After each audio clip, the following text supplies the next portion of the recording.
and sing of Zambia, proud and free, land of faith and joy in unity, victors in the struggle for our rights. We won freedom's fight, oh, one, strong and free.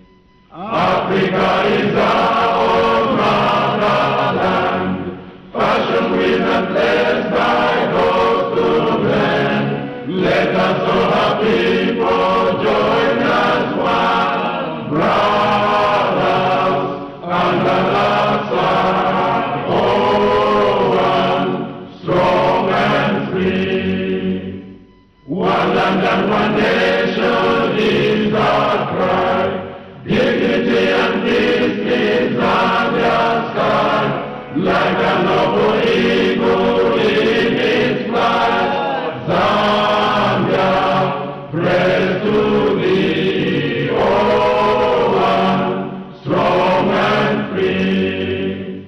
Praise be to God, praise be, bless our great Zambia, Zambia, Zambia. Remain we stand under the flag of our land. Zambia, praise to thee, oh, one, strong and free.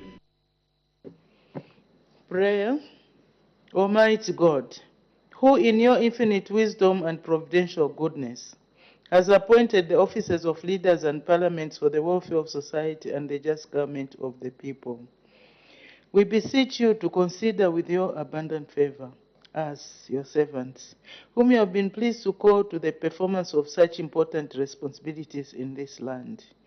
Let your blessing descend upon us here in Parliament assembled, and grant that we may, as in your presence, treat and consider all matters that shall come under our deliberation, in so just and faithful a manner as to promote your honor and glory, and to advance the peace, prosperity, and welfare of our country, and of those whose interests you have committed to our charge.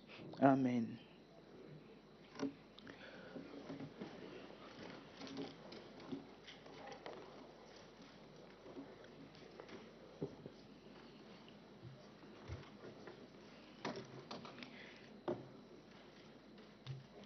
Business statement, Her Honor the Vice President.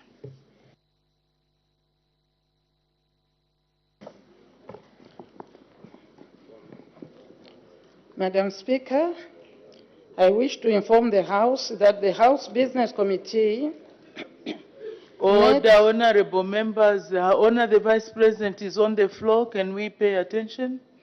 May Her Honor continue. I wish to inform the House that the House Business Committee met on Thursday, 22nd February 2024, to determine and schedule the business of the House for the period 27th to 7th March, 27th February to 7th March 2024. The committee resolved to lay before the House the following business for consideration. A. Announcements. The Honorable Madam Speaker may make announcements to the House on any day when it is necessary to do so. B. Rulings. The Honorable Madam Speaker may render rulings if there will be any. C. Ministerial statements. Honorable ministers may render ministerial statements if there will be any. D. Private members' motions. The underlisted The underlisted honorable members will present the following motions. The Honorable Mr. Emmanuel Tembo, MP, will present a motion on to compensate victims of human-animal conflict. This will be on 28 February 2024. Then Honorable Ms. C. Halwindi, MP, will also bring a motion to introduce a tree planting week program. This will be on 6th March 2024. E. Parliamentary Committee reports. The following committee reports will be considered during the period. Name of the committee, Community Development and Social Services. This is a proposal to ratify treaty for the establishment of the African Medicines Agency. This will be done, will be considered on 27th February 2027. Then SADC Parliamentary Forum. This will be a report of the Zambian delegation to the 54th Plenary Assembly session of the SADC Parliamentary Forum held in Port Louis, Republic of Mauritius from 22nd to 26th November 2023. This will be considered on 29th February 2024. Questions, F, questions. Honorable ministers will respond to 54 questions for oral answer as set out hereunder. The details of the questions are contained in the notices of questions already circulated to all honorable members.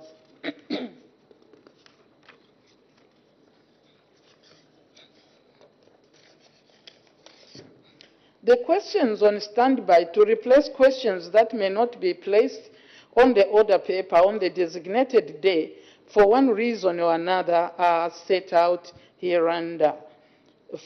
Question 407, water.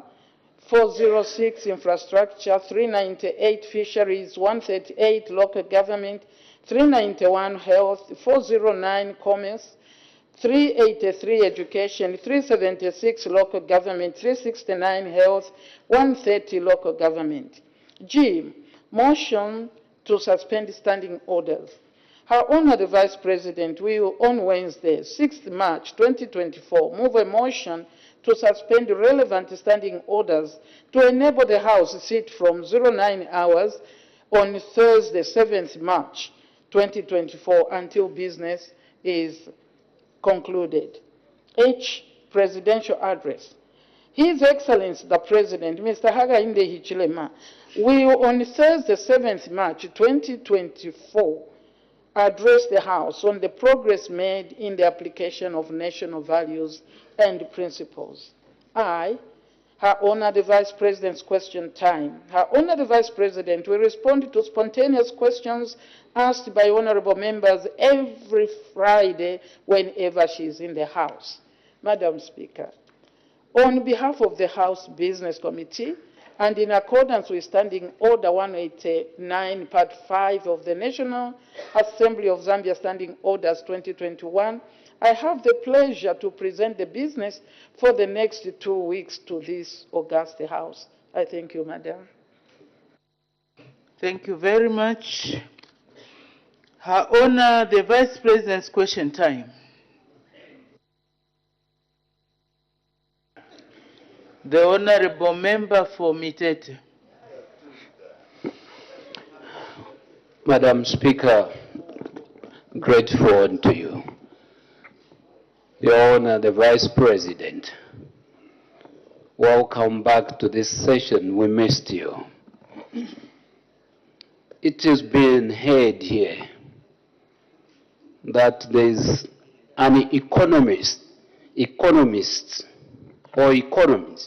related to you, Madam. They would even say Narumango. You've heard that things would first go up, that's when they will calm down. Is this the case now with the dollar?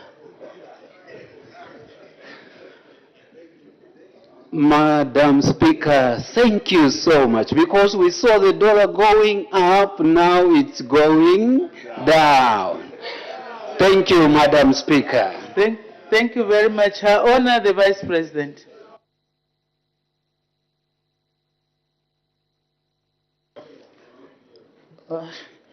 I know, thank you, Madam Speaker. The Nalumangonomics was introduced by Honorable Member for Pambashe in this House. And we have taken it very seriously that Nalumangonomics works. You are right, Honorable Member for Mitete, that there is no road that is straight. but it depends also where you start from.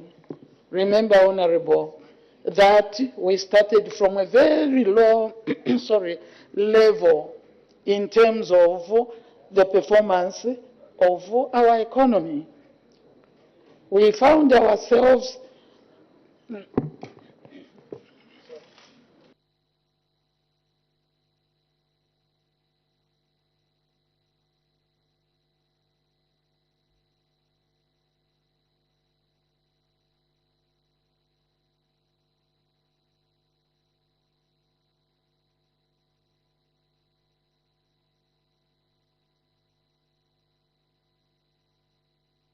it is called a wimbe. Yes, Honorable. We started from a deep hole in terms of, I think somebody's doing things here. And it can only be Mutayachalo.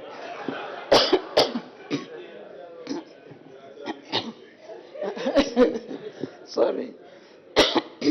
I am very okay, madam. Mutayachalo, it will not work. I will still speak. Back to Honorable, we started from a very bad space where truly the dollar was not going to be sustained. And therefore, whatever we have pronounced here is not for a joke or entertainment. That is the truth. That we had nothing to purchase the dollar with. The economy was literally collapsed. And if you don't have anything that you are going to export to get the dollar, what do you expect? The dollar will go up while the kwacha will go down. Basically meaning our kwacha loses power. And that was the trend. We were going down. But now we have started coming up. And these policies, the confidence of the international community and the Zambians will see the dollar appreciate and appreciate. But we must work hard to ensure that together we do the right thing, we say the right thing, and then the kwacha will get stronger and stronger and stronger. We went like this, we are like this. Nalumango, no mix works. Thank you very much. Thank you. The Honorable Member from Kaika. Thank you so much, Madam Speaker. Your Honor, the Vice President, my question is on the Chanida Road. I'm aware that that road is under PPP, but the challenge is the same road, Your Honor, the Vice President, is very, very bad, such that my appeal to your government is that are you considering doing some pothole improvement before these people come to start doing the works? Because some patches there's a 3-kilometer stretch which the road the contractor was there before tempered with the road, and that stretch is very, very bad. So my appeal is to you is that through RFDA they can come on board so that they can start doing those patches which are very, very bad before waiting for the PPP program to commence. Madam Speaker, thank you so much. Her Honor, the Vice President, it's a comment. I don't know if Her Honor wants to make a comment on a comment.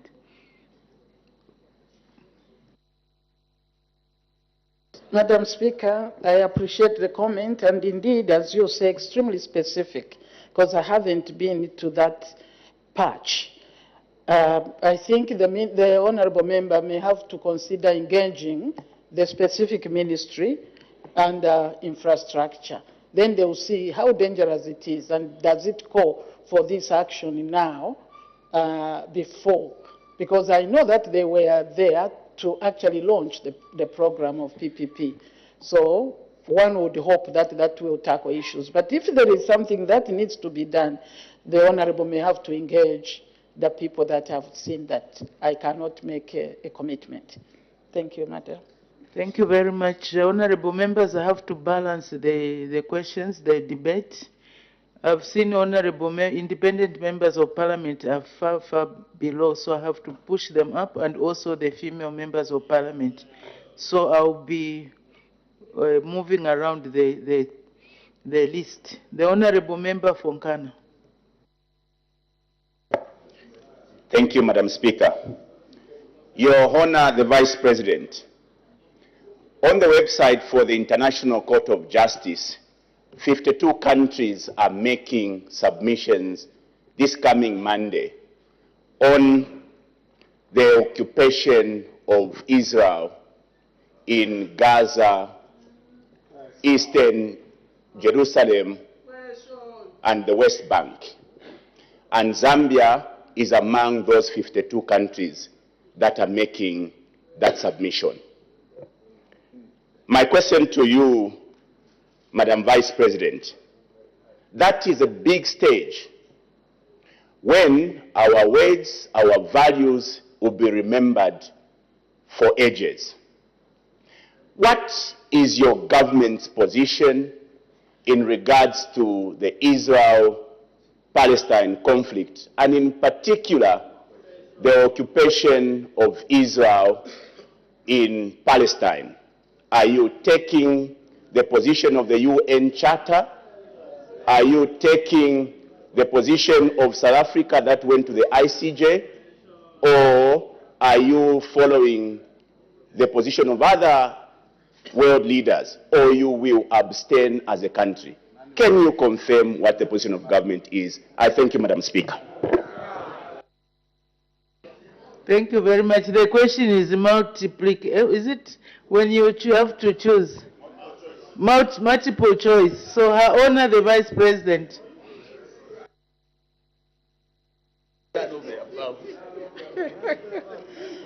Thank you, Madam Speaker, and I would like to thank the honorable member from Nkana for that question. Zambia is part of the international community. Yes, we appreciate, and we take collective responsibility. We do not run after individual countries' decision.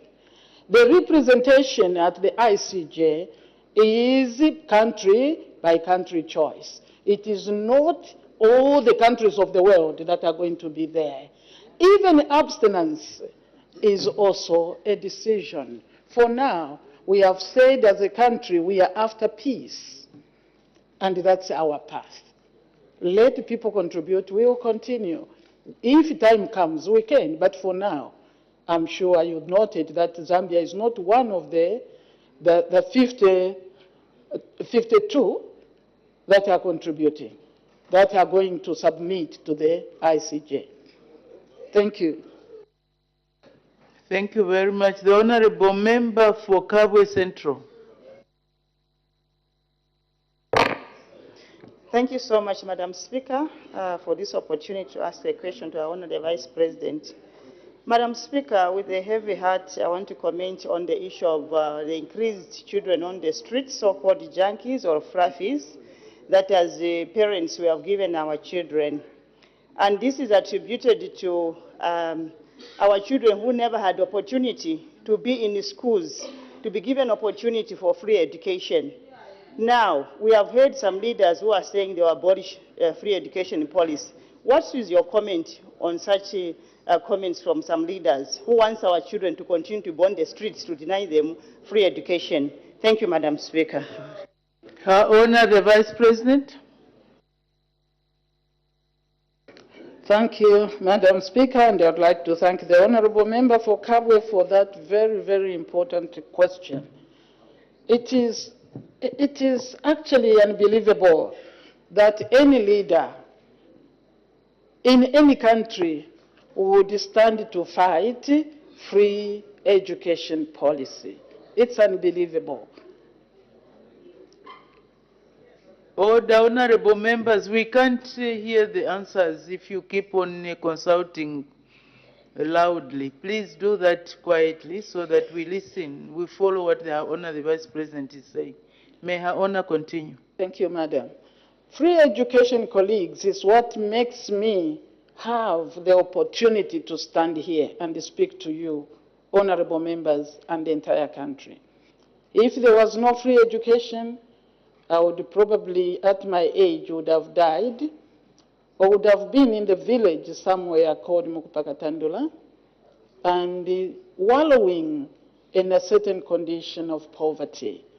And therefore, free education gave most of us, maybe all of you are, sorry, I won't finish the sentence, but those of my age do understand that this is what gave us the opportunity to be here. And today, anybody can stand and condemn free education. Where do you want to spend the resources of the nation? You truly want the children to remain on the streets? You want the girls to marry at 14 because they can't go to school? You want our boys to be fluffies? What is this?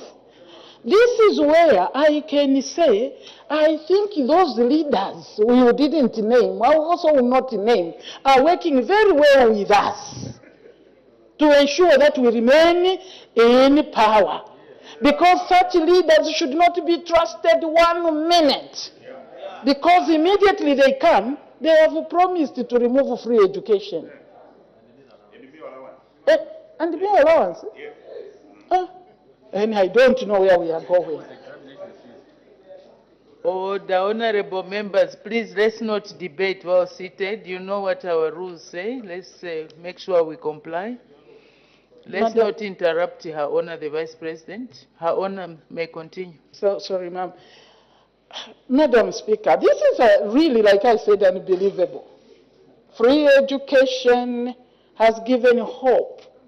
Or did you want to be the only ones whose children go to school so that you continue to do the wrong things you do? Even that child in the village in Kaputa will go to school and will challenge your children if you have not taught them right. And therefore, that is irresponsibility for anybody to declare that.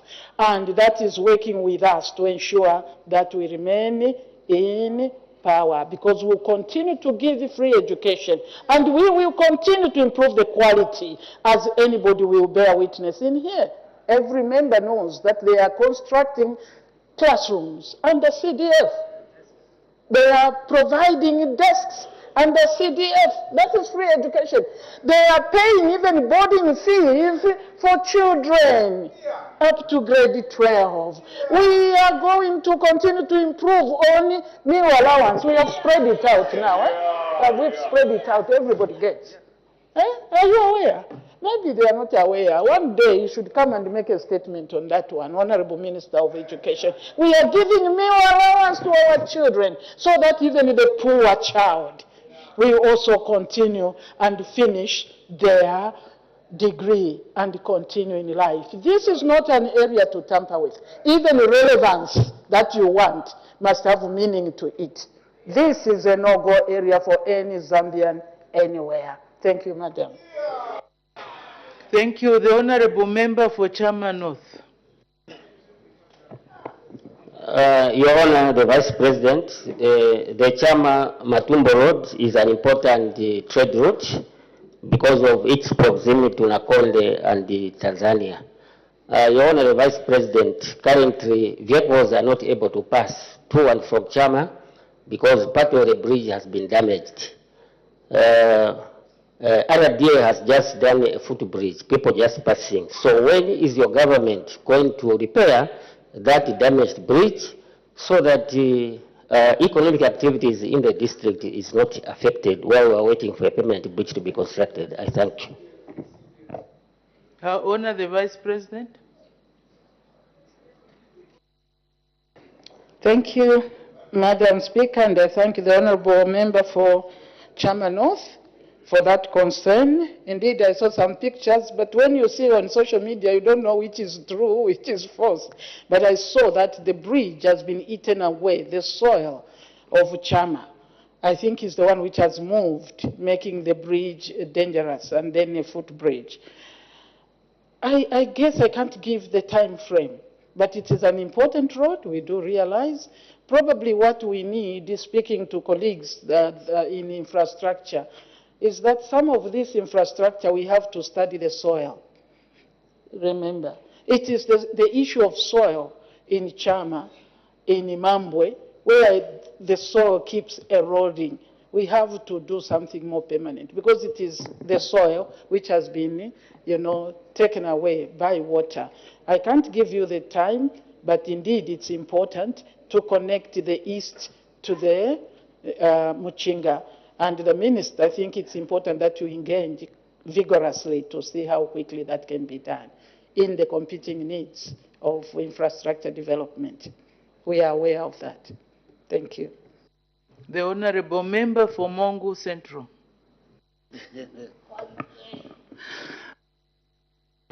Thank you very much, Madam Speaker, and thank you very much for giving the people of Mongu Central a chance to ask the Vice President a question. Madam Vice President, your government, through His Excellency the President, has shown his commitment, or its commitment, to unite this country so that we are a unitary state. And this has been exhibited through the appointment of cabinet ministers who are representative of all the provinces in this country, as well as the distribution of CDF, which is equally distributed to all the 156 constituencies in this country. There has been claims that there was more unity in the previous government than in this, under the new Dawn government. What is your comment on such statements, Madam Vice President? I thank you. Honor the Vice President.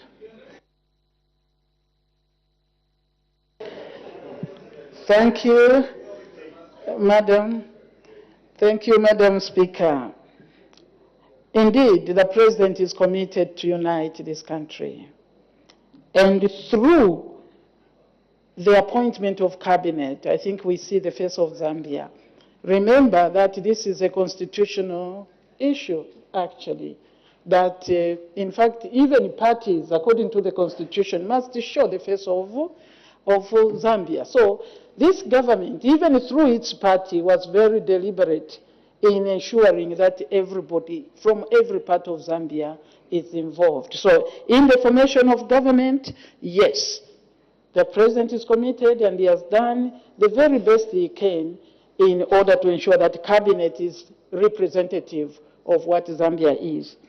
In the issue of CDF, yes, this government, this government, I think maybe I'll say, colleagues, you must, we all are aware that generally a lot of conflicts arise from inequity, unfair distribution of wealth.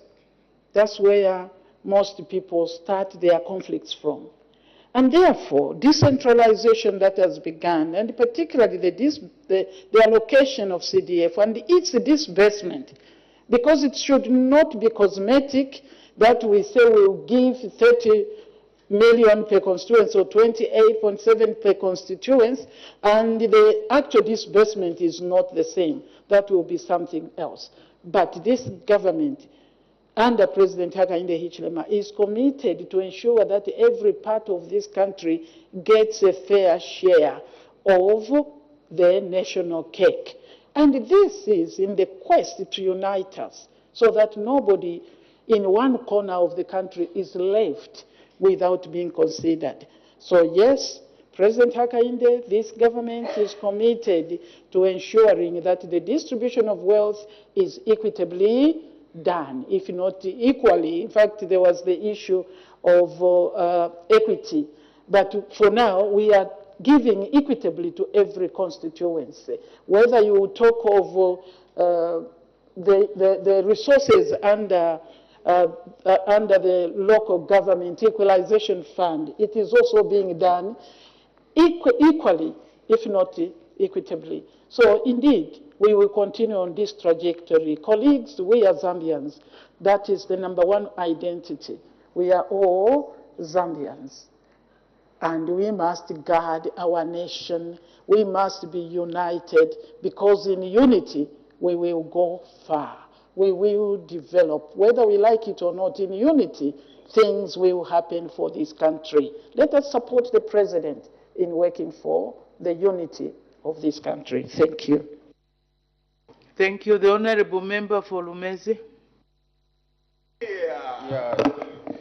Thank you, Madam Speaker, and good morning, Your Honor. Your Honor, your government had told the Zambian people that the GMOs that go to the Democratic Republic of Congo are a transaction between Zambia National Service and the Congolese government. Your Honor, you know that the law that does exist does not permit GMOs to be offloaded on the Zambian soil. But the transporter that your government uses time tracking offloads most of that milling in Makeni when the law says no GMOs on the Zambian soil. Your Honor, we heard last week that some thieves had stolen milling from ZNS. What assurance are you giving the Zambian people that the GMO milling being offloaded in Makeni will not be stolen, knowing very well that thieves have stolen from the military wing of this government? I submit, Madam Speaker. Honor the Vice President.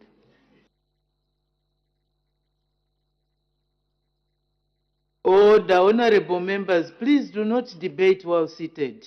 Honorable Member Fonkana and Mukushi South, please restrain yourselves. May Her Honor the Vice President answer. Thank you. The concern of the Honorable Member, Madam Speaker, on the GMO, that it should not be offloaded on the soil of Zambia, and he alleges that it is being offloaded in Makeni. I'm using the words because that is where I'm standing. And he has also said this GMO meal, isn't it, was stolen. And I hope I got him right. Is it therefore, how do we assure the Zambians that they will probably not eat the GMO meal? I think the minister here was very clear when he responded to the issue. I don't know who raised the issue of theft in Kasumba Lesa. Yes, because of the same insecurities that we have as Zambians, and like you say, the law. I think it's important to go back to the law, madam. I may have to go back myself and read and understand. What is this GMO? The GMO that should not be offloaded here, former Minister of Agriculture, is not the products of GMO. Because if it is the products of GMO, then there are too many things that we should not allow. And maybe we will need to look at that law. I'm looking at the former Minister of Agriculture. Because the products have no effect. Okay, we don't bring here to sell to the Zambians, but the impact, like the Minister of Agriculture said, is more on the seed. If we bring seed here, it can easily contaminate our seed. I just want to give comfort that if anybody has eaten GMO meal, that's a different matter altogether. I'm not encouraging thieves, because this you have said is being stolen. They should not steal. But if anybody has gotten from the thief, and I don't know how they have gotten from the thief, because if you buy stolen things, you are also a thief. So, but if anybody has eaten, please, let us not make people feel like they are in a very dangerous position. Because we are eating GMO. Not through maize, but through many things. I remember the minister saying, you are there eating cornflakes, for example. And a lot of things when you go out, do you ask, is this GMO? But for us, we will not allow the seed here because we don't have capacity to be able to counter the effect of the damage on the seed. And therefore, this is intended for Congo, not for Zambia. Thieves, we always legislate against them, but they are found everywhere. Thieves in many fields, including those that may steal from government, those that may steal from other people. Those should not be allowed, whether it's GMO or not. But the maize, I am saying this because I have to say it anyway, you have asked. The mealie meal is safe, but don't continue stealing it because it is safe. It is meant for the Congo market because they understand that there is no issue on the consumption, but on the seed, Madam Speaker. I hope I've said something to my honorable member for Lumenzi. Thank you. From Chief Mwanya. The name of the chief is something else. The honorable member from Pika. Thank you, Madam Speaker. Your Honor, the Vice President, Bank of Zambia is our sacred institution and very important in the running of our economic affairs. However, on 16 February, the governor of the central bank was quoted saying that our economy was overheating and proceeded to raise state reserve ratio from 17% to 26%, monetary policy rate from 11% to 12.5%. May I find out from Her Honor the Vice President, what is the correct position of our economy? Thank you, Madam Speaker. Her Honor the Vice President.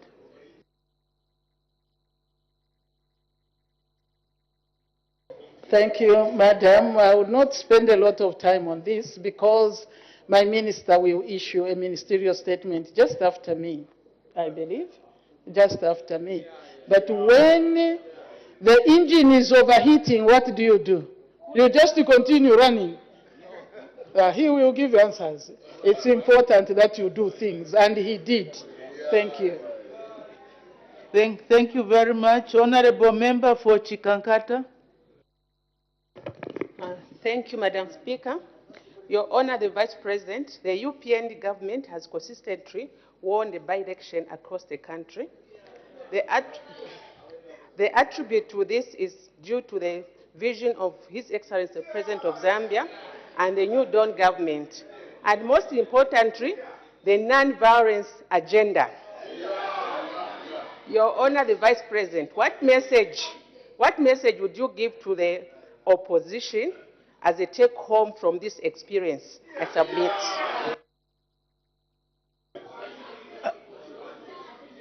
Order, honorable members. Her Honor the Vice President. Thank you very much, Honorable Member for Chikankata, Madam Speaker. Very important observation. Very important observation. It is non-violence agenda. I believe this agenda should not just be on your right, Madam. It should be the agenda for everybody in this House. And it should be the agenda for every Zambian. We need to have a non-violence agenda. And truly, this is wonderful, Madam, if these words are allowed here, that we can go into campaigns and come back clean. Nobody hacked. We came from there. So where did this hacking come from? It was a culture that was wrong. I'll give an example of Shiwangandu. We saw very peaceful campaigns before. We saw a very turbulent period of running from machetes and all sorts of weapons. We have again the honorable member for Shiwangandu, you know the rules. Being a senior member of the House, you know that the standing orders do not allow points of orders during Her Honor the Vice President's question time. So what are you trying to prove? May Her Honor continue. Thank you. The people of Shwangandu have not changed. They are the same people. We had a by-election just about a month ago, and we should be proud. I am proud of the honorable member for Shwangandu, who freely went into the camp of the UPND. Nobody even slapped him. That is the way to go. Because if they had done that, I was going to condemn it on the floor of this house. But because he's a Zambian, he went and spoke to them. Surely, who can't be happy with that? Because the people of Shwangandu are peaceful people. And the leadership has good. Demonstrated. Order, honorable members. Order, order. Order. Can we have some order? May Her Honor continue. Yes, this leadership has demonstrated that politics are, I hate to call it a game because it's proper life, but it is that which works to serve our people. And therefore, we cannot use the people as tools to fight. Let us use like we do here. Let us exercise our brains. Let us sell our ideals. Let us sell our ideas. This is what this government and the president of this republic stands for. Let us ensure wherever we go, it's us actually who can help the people, and we are helping. This government is helping that, madam, there should be no violence. Go and campaign, win peacefully, and you will be the MP or the councillor or the president of the entire group of people that you represent. This government, this is one, honorable member, one of the very serious cause, the promise that we made that has been fulfilled. No cadreism, no violence. Let's work together. After all, madam, these MPs who go to campaign, at break they will be taking tea together there. Then when they go, they want other people's children to fight. In those days, I was going to say, this is evil. Don't make another person's child go and lose their eye because you want a position at all costs. Yeah. Let us help them. That me, Narumango, my daughter, is marrying, what is the name of that one? That one's daughter or son. And then we want them to fight. I call for peace using this house. Peace, peace. In elections, in by-elections, in campaigns, whatsoever we do, put peace forward. Because that is the greatest ingredients for development. Thank you very much. The honorable member for Bwacha. Thank you very much, Madam Speaker, for the given opportunity. And Madam Vice President, good morning. Greetings from the people of Bwacha Parliamentary Constituency. Madam Speaker, as I stand here this morning, or as I continue representing the people of Bwacha Parliamentary Constituency through this House, I fear for the citizens of our country because of the way current and former governments in this country continue to handle the welfare and the affairs of our citizens. Madam Speaker, through you, to our Honor the Vice President, the current government is not living in reality. Regarding the high cost of living for our people, prices of commodities, fuel, meal continue to go up. The local currency, Madam Speaker, is appreciating. According to our Honor the Vice President this morning, the local currency is going up, but the pricing for commodities is not coming down. Through you, Madam Speaker, to our Honor the Vice President, what interventions, Madam Vice President, or measures is your government putting in place to bring down the cost of living our people are being affected with? I thank you, Madam Speaker, for this opportunity. Order, Honorable Member for Mongo Central. There will soon be break time. You can exercise your privileges to meet each other. Her Honor, the Vice President. Thank you very much. Honorable Member for Wacha, and I thank you for bringing greetings from the people of Wacha. Madam Speaker, the message to the people of Wacha and the rest of the country is that they can trust this one government. They can trust this one government. It is actually living in reality because we are aware. That's why we have admitted that the cost of living is high compared to the performance of the economy. But this is why you have said what interventions. I will not go into detail of the interventions. Maybe my minister will do. But the biggest intervention is to grow the economy because Zambia is not an island. Zambia is part of the global performance. And colleagues, let us not be so political as not to see what is happening all around us. We are all we all do watch what is happening internationally. And yet, we want to tell people like nobody cares. No, we care. The cost of living is high, but as the country, as the economy starts performing, then definitely the cost of living will be tackled in this. As the minister comes, he will probably give a full picture of where we are. Yes, the kwacha is getting stronger, but that's what you have said. The people are still facing the cost of living. I think it came even earlier here.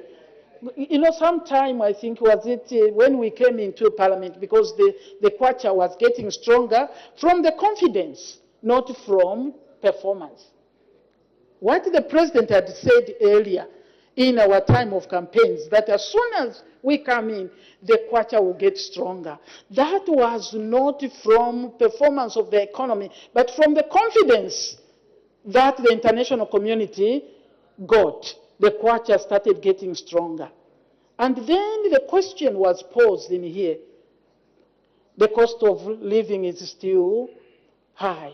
And the answer I gave from the kitchen table economics, the owner of economics will probably respond, is that, can you imagine, it was only last week that the kwacha started gaining. Can we see the effect today? Because the things that are still in the markets are things imported at that rate of the kwacha. We need patience. We need to sustain the growth. We need to sustain the strengthening of the kwacha. And then sooner than later, we shall see the effect on the lives of our people. Colleagues, let us work hard. Ensure the mines perform. Yes, even with the drought, let us not give up. We need the wisdom of Joseph so that none of our people die. These are some of the interventions, including little irrigation, sir, from Wacha. Go and irrigate a 50 by 50 hectare. You can use very little. You can even do a 25 by 25, where we grow vegetable for 3-4 months. Let us grow maize. A miracle will happen. Properly, properly planted. We need, in fact, madam, we need to bring some people here to help us during this sitting. I am requesting while standing here, I'm very sorry, so that we bring experts to come and tell us how we can quickly grow the maize that we need. Quickly, by July, I may harvest something. And these are things Personally, I was learning only yesterday. We need that to work together. We can avert what the enemy, the climate change enemy, meant for evil. We can work together, and the wisdom will give us food. We care. That's the purpose you are there, politician. That's the purpose I'm there, is to serve the Zambian people. We will crack our heads. We'll continue to work together. We are aware, but we are working to bring the situation, to make it better. Thank you. Thank you. The Honorable Member for Kabwata. Thank you, Madam Speaker. Your Honor, the Vice President, I've read in a certain book where it says that the devil transforms himself into an angel of light. Today, as we are speaking, we have seen wolves transforming themselves into sheep. And these wolves that we are seeing today, they are the same people that presided over the affairs of this nation. We saw a number of people being killed, gassing, we saw cannibalism, we saw high level of plundering. Your Honor, the Vice President, what is your word of advice to the group that has regrouped itself in the name of Okwa to the Zambian people? What advice are you giving to the Zambian people, of people that have transformed themselves from the wolf to a sheep? Thank you. Her Honor, the Vice President.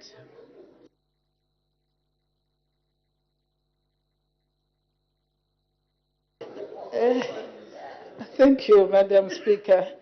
The Honorable Member for Kabwata started with a very strong word, the devil transforming itself into the angel of light, and then wolves into sheep. And then he goes on to speak about those that presided over the affairs of our country and literally failed. That's why you can't argue with that, madam, that they failed. If they didn't fail, they would have won. What is the litmus, the bottom line of our performance will be Zambians are watching. They are the last, the final arbiter in the matter. When they kick you out, you have failed. And now, if they are called any other name, Uka or Ukwa, whatever it is, people still are able to identify. You know, sometimes we think Zambians don't think they are gullible. They are not gullible. The Zambians understand. Don't even undermine the villager in Chief Mwanya. The villagers there is very well able to know what they want. They are able to see who is performing, who is failing. They are able to see that they have free education. They are able to see that indeed their children can also go to university and have that meal allowance. They are able to see the CDF. And they are even able to see that their MP is following and the CDF is performing for them. They are even able to see that this MP, even with the resources at his or her disposal, is not doing well with the CDF. So you may be the one kicked out for failure to follow government guidance. But when you do, colleagues, even in this side we can see a fair return if you follow the CDF properly. Some of you think you may punish government by failing to implement the programs of CDF. That is to your peril, because Zambians are able to see. They are seeing what this government is doing. So we can't stop them under democratic dispensation from doing what they are doing. They can even change tomorrow and call themselves another name and another name. Among themselves today, one calls another one a criminal, a thief, a what. Tomorrow, this is the angel. They don't even know whether they are angels of light or of darkness. Zambians are watching, colleagues. Let us do politics of decency, politics of serving the Zambian people. You can transform yourself, but a Zambian is able to decipher and say, we know you, Honorable Member for Kanchivia. Thank you very much. The Honorable Member for Ron. Thank you very much, Madam Speaker, for the opportunity to ask Her Honor the Vice President a question.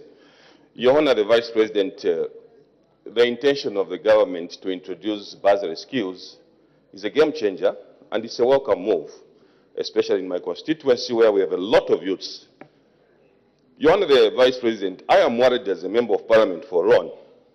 Whilst government is trying to work on something positive, Taveta institutions has increased tuition fees, in some instances even accommodation fees very, very sharply, which means that the intention of the government to educate as many or to impart skills in as many youths as possible is being defeated. Your Honor the Vice President, is it a question of taking money from this pocket to the other pocket? What is your comment on the sharp increase on Taveta institutions on skills development? I thank you, Madam Speaker. Thank you very much. This was a bonus question. We're almost within time. There were still 25 seconds. That's why I allowed her. Honor the Vice President. Thank you, Madam Speaker. Since it's a bonus, but very important, I would ask that I get a full picture because this is new, and maybe the Minister of Technology can also come and help us to understand what's going on. I don't think I can fully, explain what has happened and indeed how we pay for this skills training because I thought we had a window. So an answer will come later. Thank you, Madam. Thank you very much. That sees us to the conclusion of this segment. I know there is a lot of interest, but there is a ministerial statement. So those honorable members who had no opportunity to ask, I will exercise my discretion and ensure that we also allow them. Honorable member for Lunte, I'm still talking and you are standing. I don't know what is happening. What is it that you are trying to make me understand? That it's a point of order, Madam Yes, Speaker. but when I'm talking, you wait until I'm done, then you can stand up. We should be patient in these things. So I was saying I'll give opportunity to those honorable members who have not asked. I'll maintain my list so that we give chance to the other honorable members. Before we proceed, honorable member for Lunte, what's the point of order? Madam Speaker, I'm grateful. Madam Speaker, Standing Order 65 refers to all members, including our Honor the Vice President. Madam Speaker, Honorable Mitelo asked our Honor the Vice President a very fair question. In her response, she boasted that there is international... Sorry, what word did you use? Boast. Boasted? Boast, yes. She boasted. Yeah, in the context, honorable member, I think we have to give a due respect to each other. Use a better term. You can't say that our honor, the Vice President, was boasting in this House. Madam Speaker, let me withdraw. Use another word, maybe. Thank you so much. If it means in vernacular, somebody can interpret it for you. Please, honorable member, withdraw the word boasted, apologize, and use another word. I withdraw since that needs an apology. Honor, I apologize. You didn't boast, but you proudly indicated that there is international community confidence. This is why we are seeing, this is partly why we are seeing what is happening to the dollar, going up and coming down. What's the point of order, honorable member? The point of order, Madam Speaker, is recently the Swedish ambassador said there's too much corruption in the UPND government. That's why the Swedish can't bring investment in this country. IMF just yesterday reported to have observed a lot of issues. Honorable member, that does not qualify to be a point of order. Be specific. You are debating. Yes. You are bringing in issues that have been said by other people outside of this House. Madam Speaker, So I want to be let me guide. If it's a point of order, you have to state what the breach is and state it precisely what transpired today at this hour in this House during Her Honor the Vice President's question time. So be precise, Honorable Member. Thank you, Madam. Proceed. Thank you so much. Your Honor, which international community are you referring to which has confidence in your government when the Swedish are saying there's too much corruption, their people can't invest in our country? When IMF is saying there are serious problems, this is why the debt restructuring Order, cannot... Honorable Member, without me appearing to curtail you, that is definitely not a point of order. You are asking a question. It's not a point of order.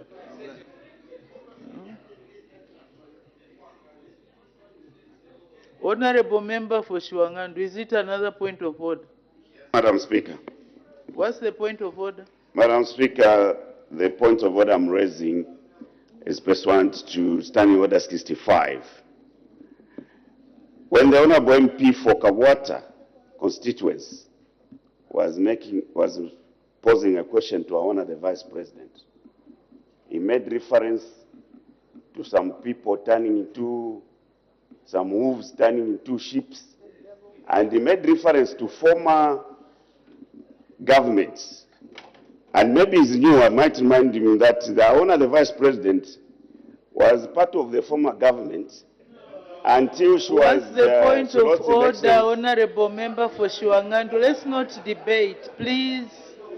Let's stick to the rules. What is the point of order? Madam, I must make it very clear that we have all involved here. People were there, were here, and they've gone back there. So when the Honorable Member is referring to former governments, he must be alive to these facts. That even our Honor the Vice President sitting where she is was part of the former government until she lost to our brother Mr. Nonga. Order. Is that a point of order? Is that a point of order? Was it in order to insinuate that there are people here, including our Honor the Vice President, who have been able to transform themselves from wolves to sheep without being censured, Madam Speaker? I think you're serious, Rory. Order, honorable members. Order. I take it that the expression, order, the expression that the honorable member for Kabwata used of people turning themselves from wolves to sheep and vice versa is a manner of expression. He did not point at anyone. So if anybody else has turned themselves from a wolf to a sheep, that is up to themselves to judge. Let's make progress. That is not fit to be a point of order. It's not admitted. Honorable Member for Pambashe. Thank you, Madam Speaker. Madam Speaker, I had no opportunity, as you may be aware, our standing orders do not allow to raise a point of order during the Vice President's question time. The Honorable Member for Nkana, Madam Speaker, according to our Standing Order 65, did ask a fair question to our Honor the Vice President on the position of Zambia. And the Vice President said Zambia is not. According to UN website, Zambia making a submission on 26th February, and it is headed by the Solicitor General, Marshal Mujende, and a team of lawyers. Was the Vice President in order to deny a government position against the international position that has been listed, that Zambia on Thursday 26th will be making a submission before the International Crimes Court in Hague, and is being headed by our Solicitor General and a team of 6 lawyers. I seek your serious ruling, Madam Speaker. Thank you. Namujende. Is that surely, listening from what the Honorable Member for Pambashe has said, that does not qualify as a point of order. What the Honorable Member for Pambashe is doing is marking the performance of Her Honor the Vice President as she was answering the question And it's not up to honorable members to say whether the honor the Vice President answered correctly or wrongly. That is the information that her honor had, and she answered the question as presented by the honorable member from Kana. If you have enough information, maybe it's better to avail it or bring it on the floor of the table. If her honor doesn't have the information, what do we expect her to answer? We can't substitute your answers for our answers. Let's make progress. I have permitted the Honorable Minister of Finance and National Planning to make a ministerial statement. The Honorable Minister of Finance and National Planning.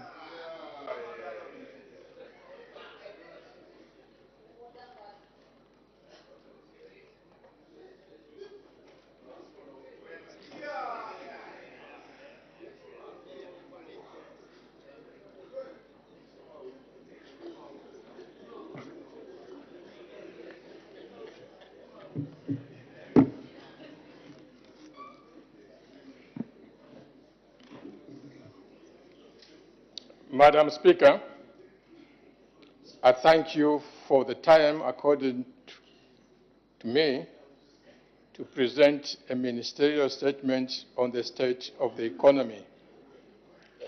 The statement I'm presenting is very broad, which should also enable members of Parliament to ask follow-up questions in a broad framework.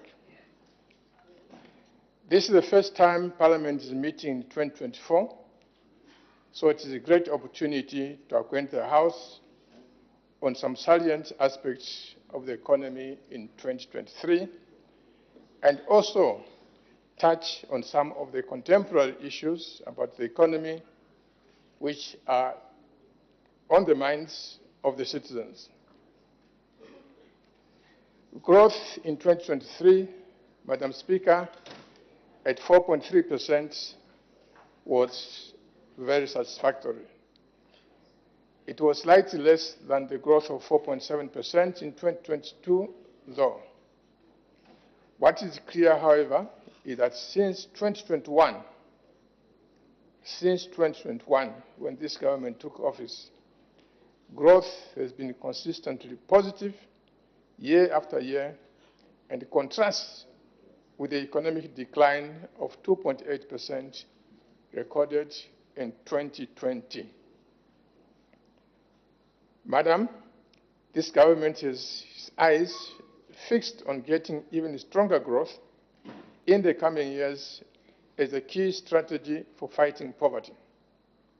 How this growth in the sectors takes place is a subject that has been discussed in the National Development Plan and several times also during various budget addresses in this House.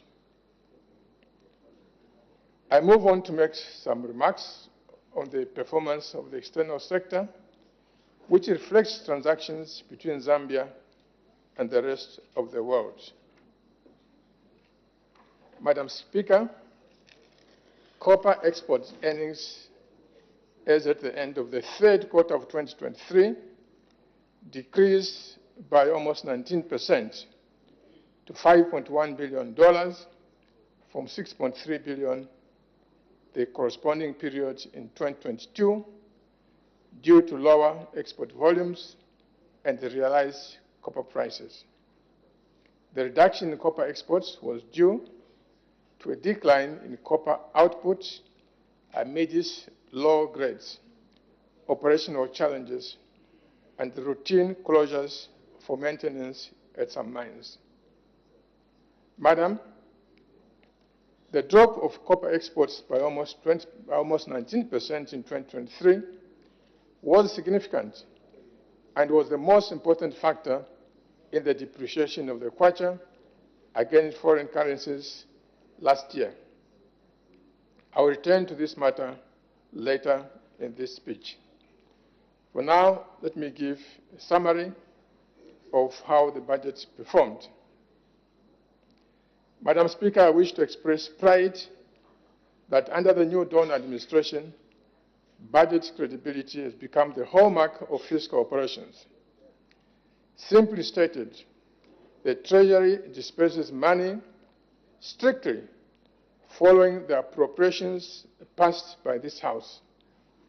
For example, when the House appropriates money for recruiting teachers, or for paying pensioners, or for financing free education, the Treasury ensures that cash for these activities is released without fail. Madam, these good things are new developments in our country. Colleagues who have served here longer will recall how this House would appropriate money for CDF. However, for 3 years, that money was never released by the Treasury. That type of conduct, Madam Speaker, is now history. On the actual fiscal operations, I'm happy to report that we mobilized revenues and grants amounting to 122.1 billion in 2023, representing an overperformance of 7.7%. This was mostly due to overperformance from non-tax collections and the grants, as the tax collections were slightly below target. On the expenditure side, a total of 160 billion was released and was 4.4% below the target of 167 billion. Notable expenses were as follows: personnel emoluments at 44.9 billion, government operations at 13 billion against a target of 14.9, of which drugs and other medical supplies constitute 2.6 billion. Debt service payments amounted to 41.3 billion against a target of 48.8 billion. Transfers and subsidies at 25.7 billion against a target of 25.9 billion, of which 1.8 billion went towards grants to schools, 7.3 billion for the 2022-2023 Farmer Input Support Program, and 4.7% to the Constituency Development Fund, which was dispersed in full. Social benefits at 6.5 billion against a target of 6.4 billion, of which 2 billion was for the pension financing gap under Public Service Pension Fund, and 3.8 billion for implementing the Social Cash Transfer Program. Arrears clearance of 12.1 billion against a target of 6.8 billion. So we paid more arrears, almost twice than what was budgeted for. 362 million to the empowerment funds. Madam, having given you an overview of the performance of the budget in 2023, I now wish to provide updates on topics that are currently of interest to the public. These are the exchange rate of the kwacha, the future of debt restructuring, and the financial consequence of the looming drought under the current agricultural season.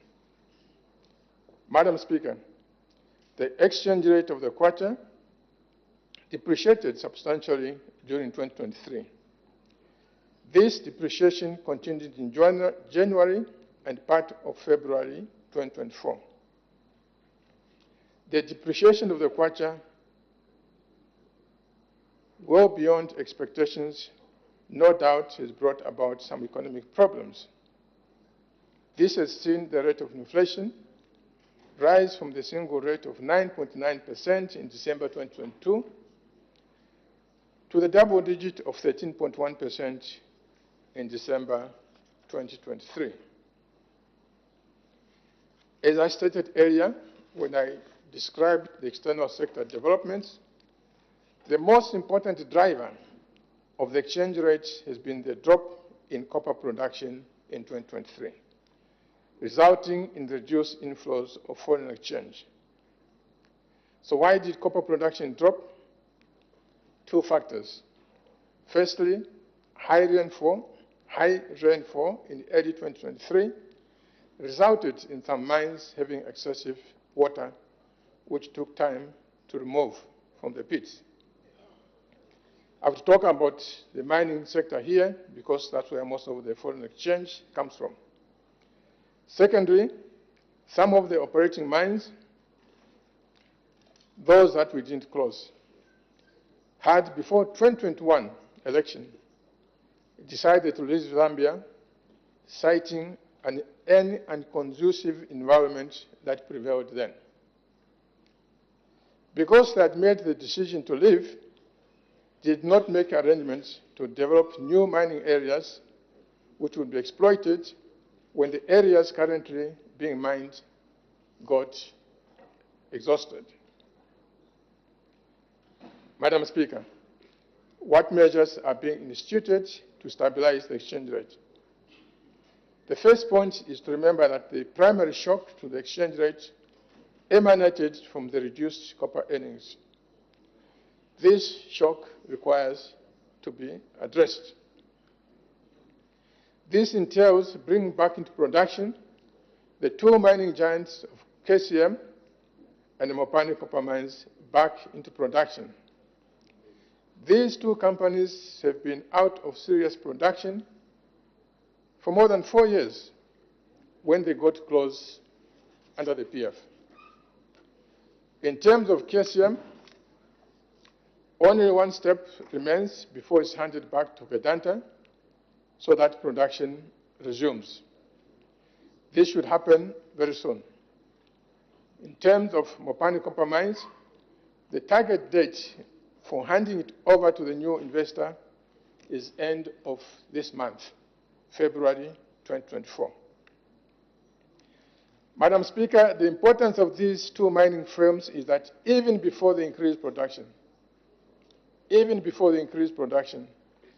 they are already sending money to Zambia in foreign exchange to pay local creditors that were not paid before and to prepare for increased production.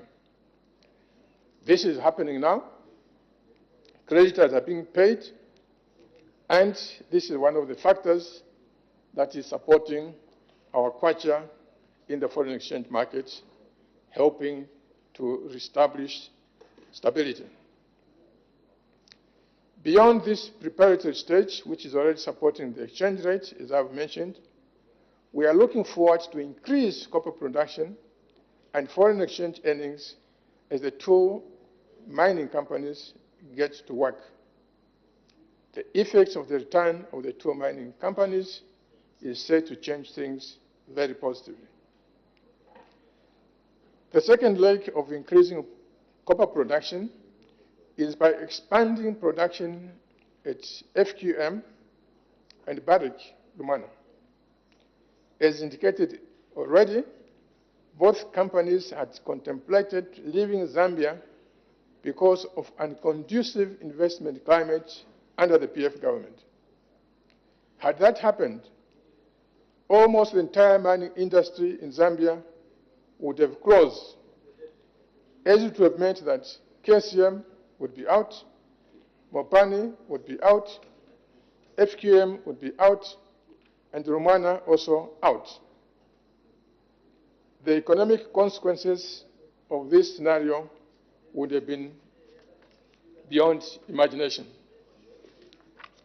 After the UPND government assumed office in 2021, both companies were successfully persuaded to stay.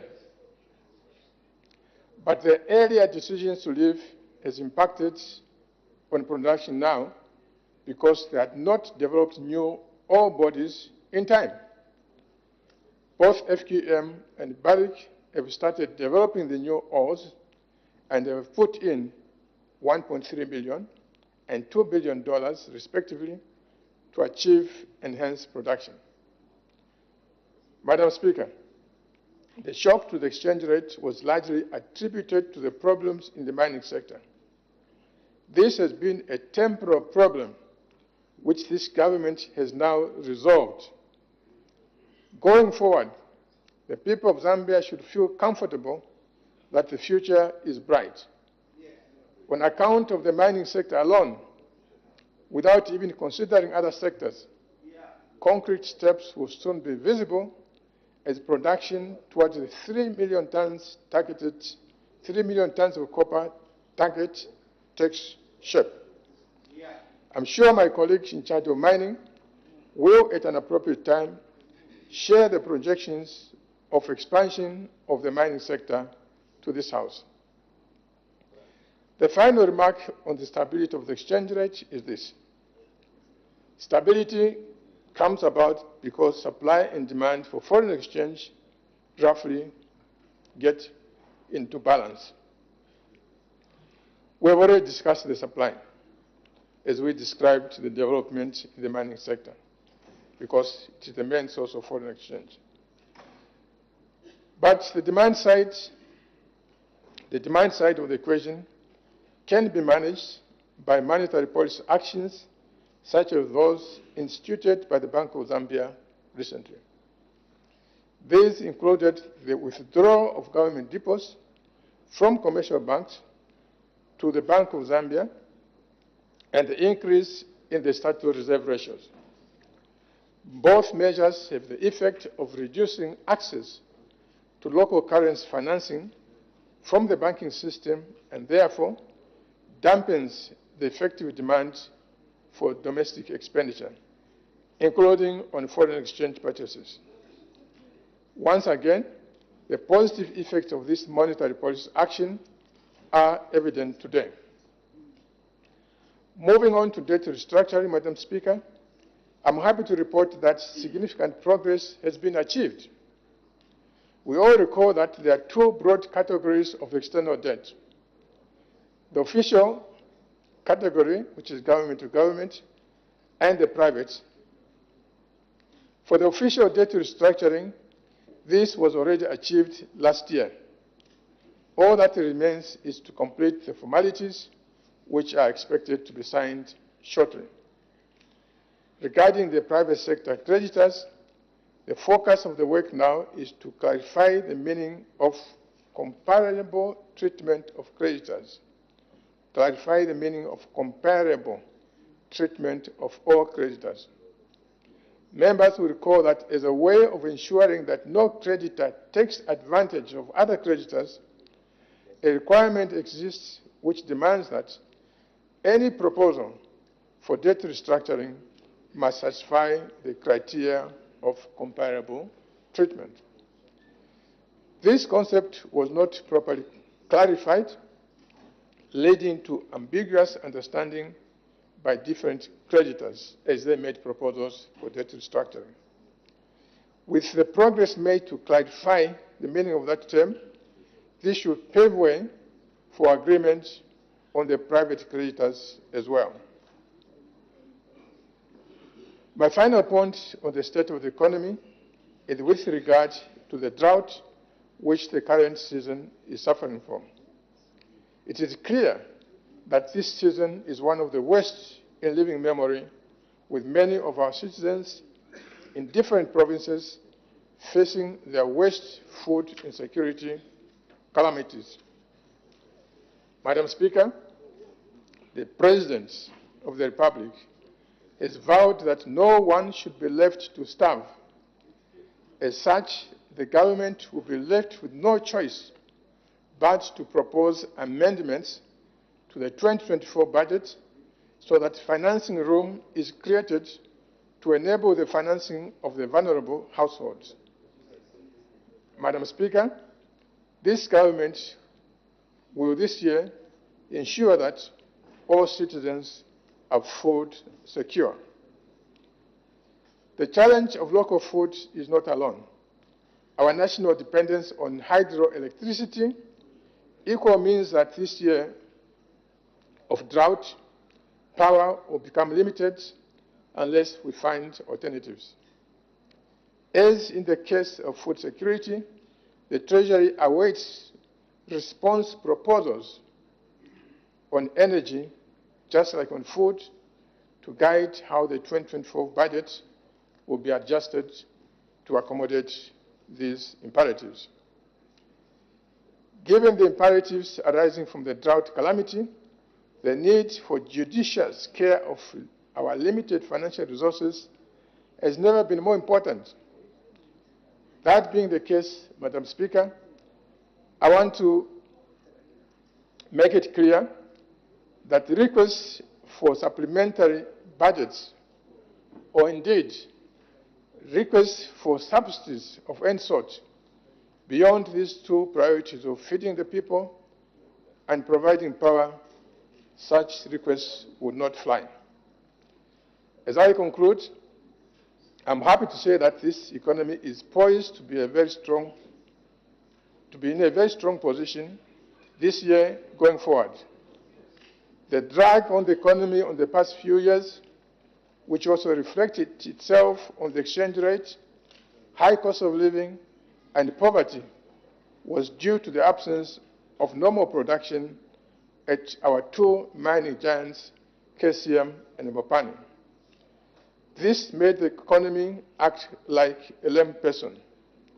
The two mining giants are now very close to resuming normal operations, which will revitalize on the Kaube Belt and the rest of the country.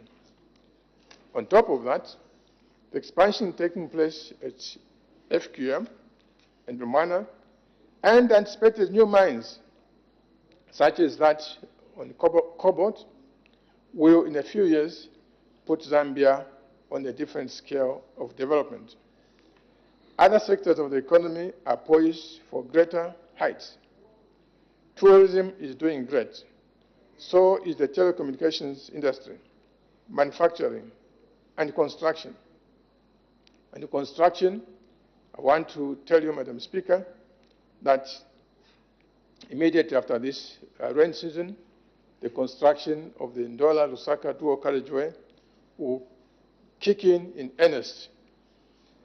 Madam Speaker, by the time we reach 2026, the citizens of this country will say to this government, well done. Because at that time, Madam Speaker, the additional positive changes I'm describing will become so evident to every citizen of our country. Madam Speaker, I wish to thank you.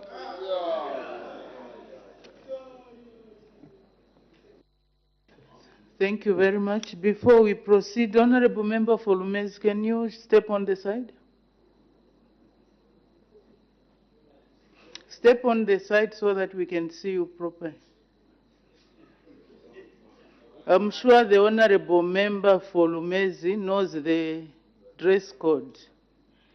And yesterday, Honorable Members were guided. So the Honorable Member for Lumezi is deliberately defying the order and guidance that was given yesterday. Under the circumstances, Honorable Member for Lumezi, I'm going to name you.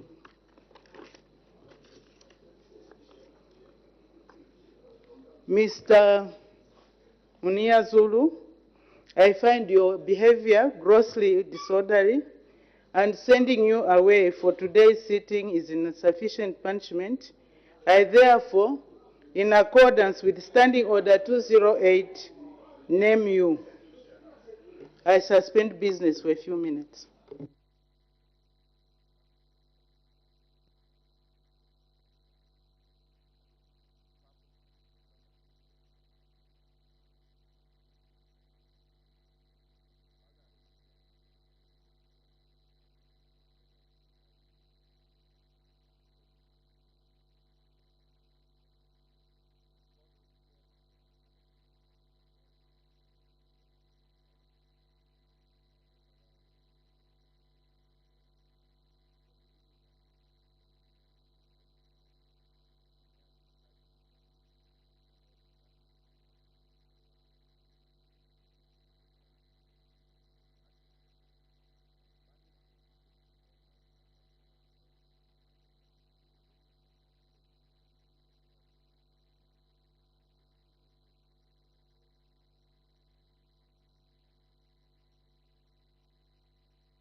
take a short break, and we'll be right back right here on Parliament Television. Good morning.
My eParliament mobile application. First, download the app on either Play Store or App Store and install. After installation, open the app.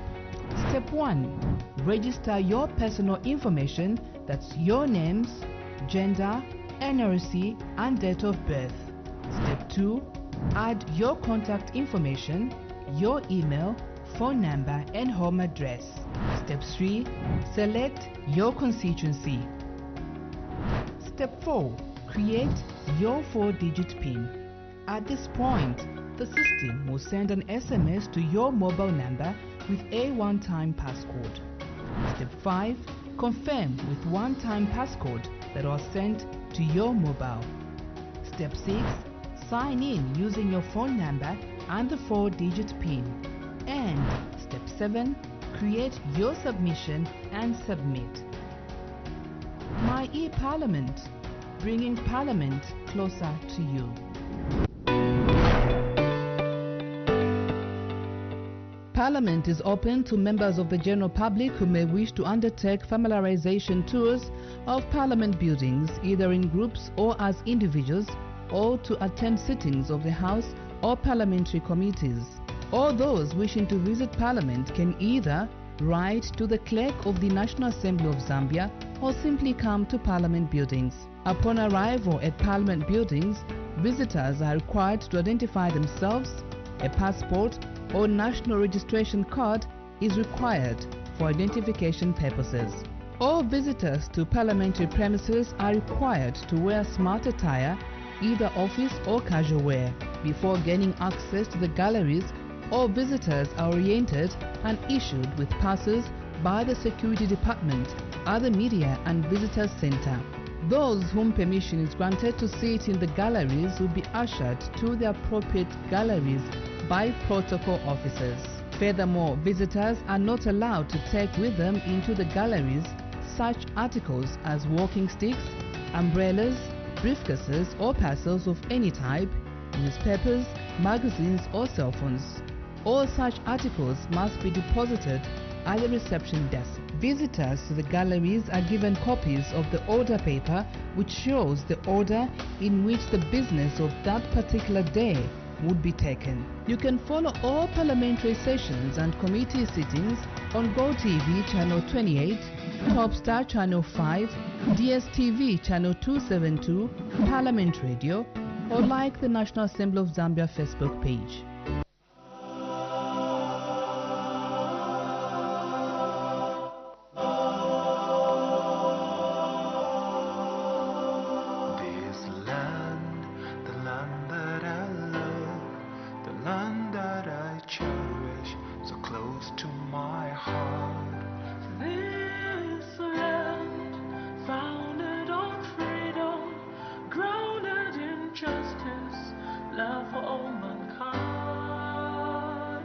It's a land where every person is born free, and it's a land of peace, of love and unity. This land, Zambia, land of the strong, home of the brave, our land, Zambia, free men we stand.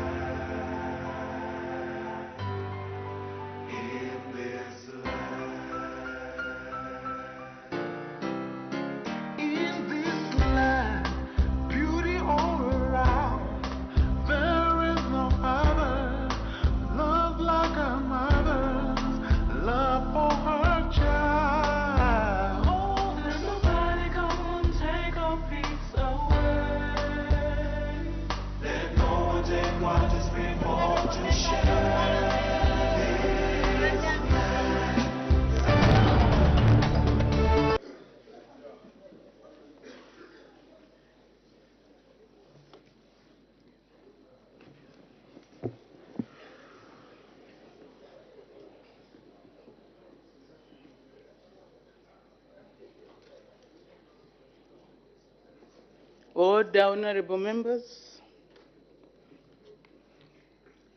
The question is that Mr. Munia Zulu be suspended from the service of the House for a period of 7 sitting days, effective 27 February 2024 to 13th March 2024. Any objection? I see none. The question is agreed to. The Honourable Member for Order. The Honourable Member for Lumezi is suspended accordingly. Before I order you to withdraw from the chamber, let me inform you, Mr. Munia Zulu, that in accordance with the decision of this House, you have been suspended from the service of the Assembly for a period of 7 sitting days. During this period of your suspension, and in accordance with Standing Order 2091 and 2, and also Section 28(3) of the National Assembly Powers and Privileges Act, Cap 12, of the laws of Zambia, you will not enter the principles of the Assembly, you will not participate in any business or activities of the Assembly and its committees, including those in which, if any, you participate in your capacity as an honourable member of the National Assembly, and receive the salary or allowances that you are entitled to.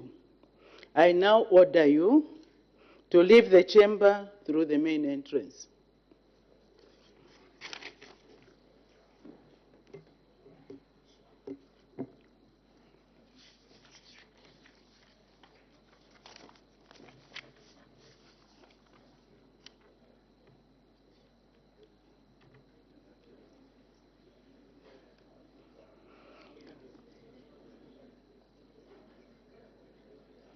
As the time is 10:41 over 10:40 hours, I suspend business for 20 minutes for a health break. Good morning. You are tuned into Parliament Television. Business has been suspended, meaning that the House has taken a break up to 11 hours. And we did see Madam Speaker naming the Member of Parliament for Lumezi constituency, Mr. Munia Zulu, for wearing a wrong traditional attire. So Mr. Zulu has been suspended for a period of 7 sitting days, effective today. Pauline?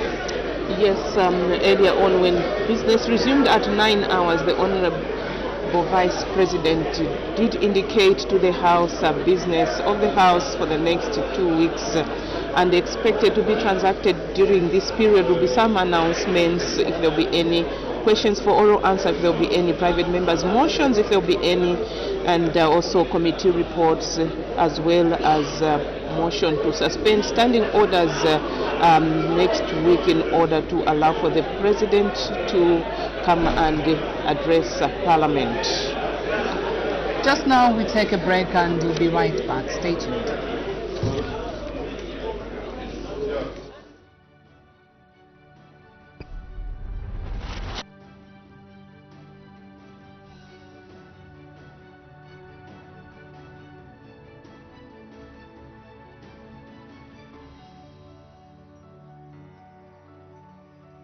My name is Kalalwe Andrew Mokosa. Of course, I am Member of Parliament for Chinsali, and I am 38 years of age. I'm 38 years old. I did my primary school in Chinsali. I did my secondary school as well in Chinsali. I can tell you that in grade 9 in Chinsali, I was the best pupil in the district. Even at grade 12, I got the best results in Chinsali. From there, I went to do my tertiary education. I got a certificate in business accounting. Then I got an advanced diploma in management accounting, and I got what they call a Chartered Institute of Management Accountancy certification. That is CIMA, because it comes from the Chartered Institute of Management Accountants. I also did a Bachelor of Arts in Applied Accounting. That is a degree in accounting, Bachelor of Honors and Arts in Accounting. Then after I did those programs I've mentioned, I pursued my Master of Business Administration in International Business. Then I have also done my Masters of Arts in Economics, though I am still waiting for the dissertation to be marked. That I've done that Masters of Arts in Economics with Copperbelt University. My Masters of Business Administration is with University of Greenwich, it's in England.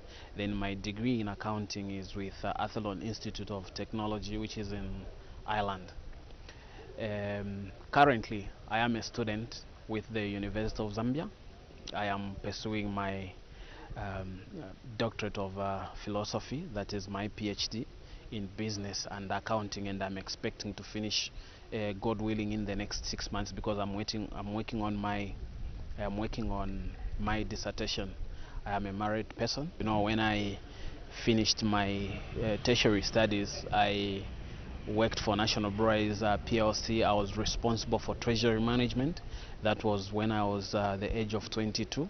Then after I left the brewery, I also worked for First Alliance Bank, where I was given a responsibility of managing the Department of Compliance and risk duties. So that is my work experience. After that, I established my own company where I was working, and I joined public service as a member of parliament.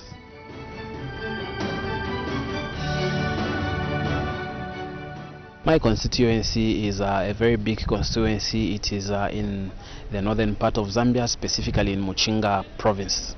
So my constituency, Chinsali, is a provincial headquarter for Muchinga province. It is a very big constituency. That's why we have been thinking of having it delimited. If you remember, a few years ago we were pushing for delimitation. It even reached a point where the government declared part of the district as a sub-boma, that is Chilinda sub-boma. We have even built an administration office block, as well as the house for the sub-boma administration officer, though the operation of the sub-boma has not taken effect yet. So it is a big district, because it's the only constituency now in Chinsali district. It is a big constituency in a big district. So we have about 17 wards. At first we had 15, so we added 2. We have 17 wards. What we are looking forward to is to have it delimited when the constitution is amended to have more constituencies. Chinsali has a lot of challenges. The road network is very bad in Chinsali, the whole Chinsali. That's why farmers, they have challenges in transporting their output from their farming fields or the areas where they live to the boma or to access markets. So that's why most of them, they just sell the maize to FRA. Even if it means that the price of FRA is bad, they have no option. In rare cases, you find that briefcase buyers go to the farmers where they live. Now, the danger with that is that they take those briefcase buyers, they take advantages of our hardworking farmers. So the roads are bad. Number 2, what I talked about, we need an economic activity that should be supported or initiated by the government, be it IDC or Ministry of Commerce, to help the people of Chinsali. Because if you have something that is big that is happening in the district, then it is going to create employment, and there will be people that will be working there. The money that they will be earning, they will be using that money to go and buy in the shops in Chinsali, and as a result, the economy of the district is going to be activated. We have Paul Mushindo University that has not been completed. That is also one challenge that the people of Chinsali require the attention of government. Because remember, I'm just from talking about an economic activity. So that university, when it is opened, at least we are going to have, students coming from different parts of the country. They will be coming to learn in Chinsali, and those people, when they have money, they will be spending it in Chinsali. So they will be buying vegetables, tomatoes, and other horticultural crops from the small-scale farmers in Chinsali. At least we will have improved the economic activity of Chinsali. The other problem that we have had in the past is health infrastructure. At least we now have the big hospital that we have built along Nambuluma Road or near Tazama there. That one, it is helping the region, not just Chinsali, it is helping almost everybody from Muchinga province. But we have these rural health facilities that are supposed to help the people in the respective areas where people live, especially services relating to primary health care. So far we have built a few clinics. We have built one in Chilunda, we have built one in Cheswa, we have built one in Mwalule, and there's one that has been built in between Kasanta and Kalisha. Okay, we have also built one in Nashinga. That one in Nashinga has not been operationalized. Despite having built these rural health clinics, we still need more, and we plan to build one at Fonko. We plan to build one at Kampemba, among other areas. We do not want to have maternal related deaths as a result of not having health facilities nearby. We do not want people to be traveling 20-30 kilometers to go and access health care and health attention. No, we don't want that. So those are some of the challenges. The other challenge that we've been facing, the state of infrastructure in the education sector. We have areas where the quality of the classroom blocks is so bad. That is one area where we need to do more, and we are going to do it. I'm very confident we are going to do it, especially if this increase in CDF will continue. This increase in CDF that we have now, we are going to make sure that we build more classroom blocks, because already, as we speak, in this CDF for 2022, we have identified over 10 classroom blocks that we are going to construct. So those are some of the challenges. The other challenge that the people of Chinsali face, it is lack of employment, high levels of unemployment, especially among the youths. That is the reason why you heard me talk about having an economic activity to spur the economic development of the district. If we have where people can work, then it can be easy. We have so many that have finished grade 12. Others have finished college and university studies, but they can't find employment. So that is human resource that we are putting to waste. Because if all those are subjected to participate in production, then we can increase productivity, not just for Chinsali. We can increase productivity for the country.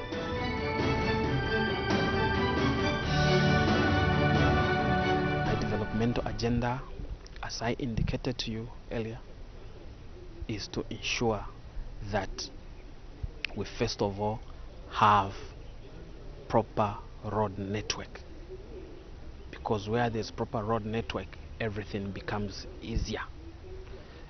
Be it farmers, they will have access to market.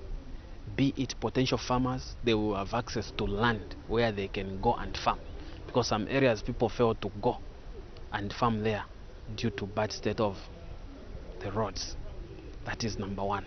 We want to improve the road network. We have started with the township roads, which we have worked on.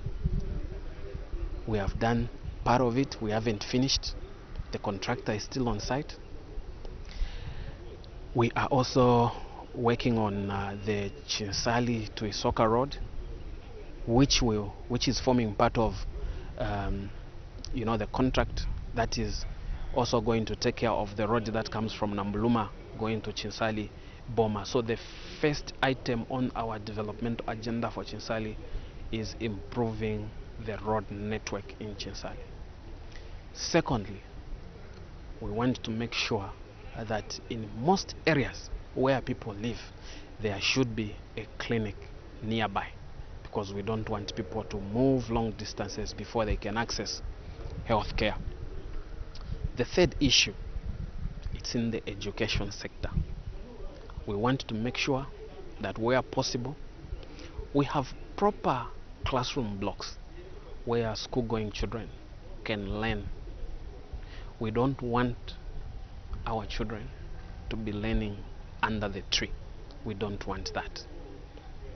We also don't want our children to be sitting on the floor. My desire is to have a Chinsali where all the schools have desks where school-going pupils can sit. Number 4 on the development agenda, we have to find a way of creating employment. I will constantly engage government to help us with an economic activity that can help create employment to our people. Yes, we do appreciate the efforts that are being made by the government to employ nurses and teachers.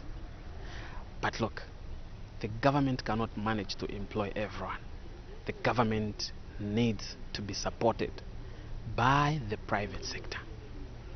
So, if the private sector participates in the employing people, then we are going to have more people be employed. And if we have an economic activity that has been initiated by the government, even the private sector will be activated to employ the Chinsali locals. Let me give you an example.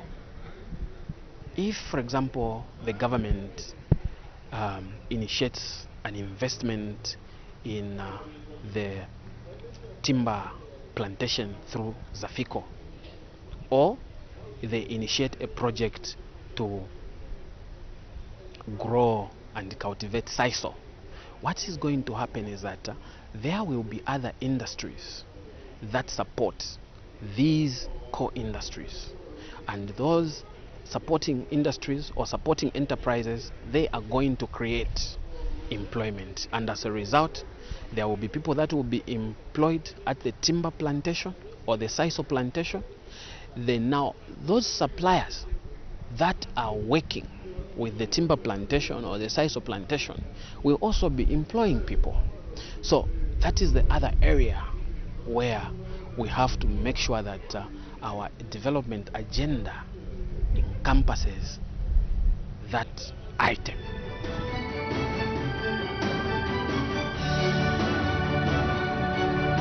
My word to the people of Chinsali is that there is nothing that beats working together. We need to work together, and our people need to support us in the activities that we are undertaking. My office remains open to all the Chinsalians, regardless of what part of Chinsali the person comes from.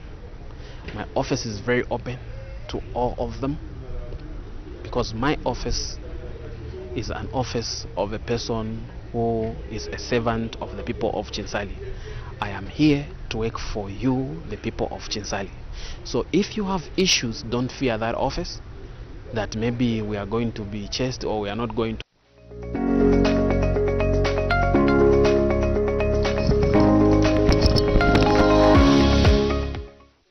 For joining us right here on Parliament Television. Those are live pictures coming your way. Business resumes in a few minutes from now. We did have the Minister of Finance and National Planning render a ministerial statement on the performance of the economy at 31st January 2024. So we do expect members of Parliament to ask follow-up questions after the break.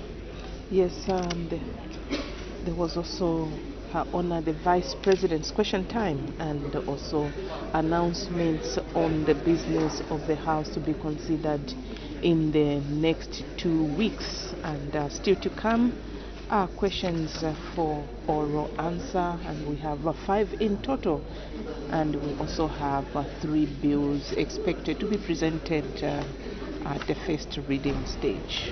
And talking about the bills, we have the Minerals Regulation Commission Bill, National Assembly Bill number 1 of 2024. It's expected to be presented by the Minister of Mines and Minerals Development. We also have the Animal Identification and Traceability Bill, National Assembly Bill number 2 of 2024, to be presented by the Minister of Fisheries and Livestock. And we also have the Investment, Trade and Business Development Amendment Bill, National Assembly Bill number 3 of 2024, to be presented by the Minister of Commerce, Trade and Industry. And the object of the bill is to amend the Investment, Trade and Business Development Act of 2022. We just now cross back to the floor of the House.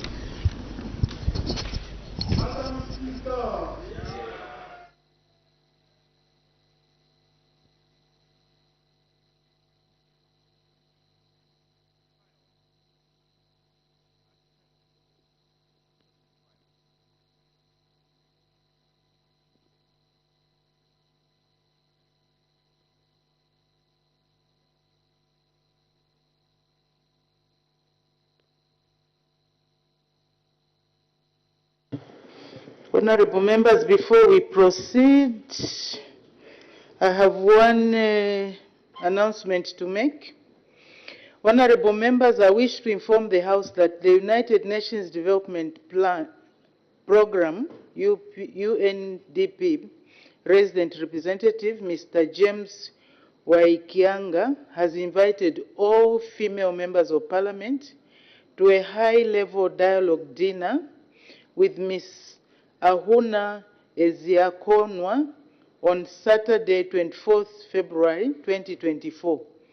Ms. Eziakonwa is the Assistant Administrator and Director, Regional Bureau for Africa, at the rank of Assistant Secretary General. I urge all female members of Parliament to attend the dinner and use the opportunity for networking and creating synergies with different women leaders. The dinner will be held at the Coram Hotel, corner of Kablonga and Martin Luther King Road in Kablonga, on Saturday, 24th February 2024, from 18 hours to 20 hours. I thank you. When business was suspended, the House was considering the ministerial statement presented by the Honorable Minister of Finance and National Planning, and the Honorable Minister had just finished presenting the statement. We now move to questions on points of clarification on the ministerial statement. Thank you.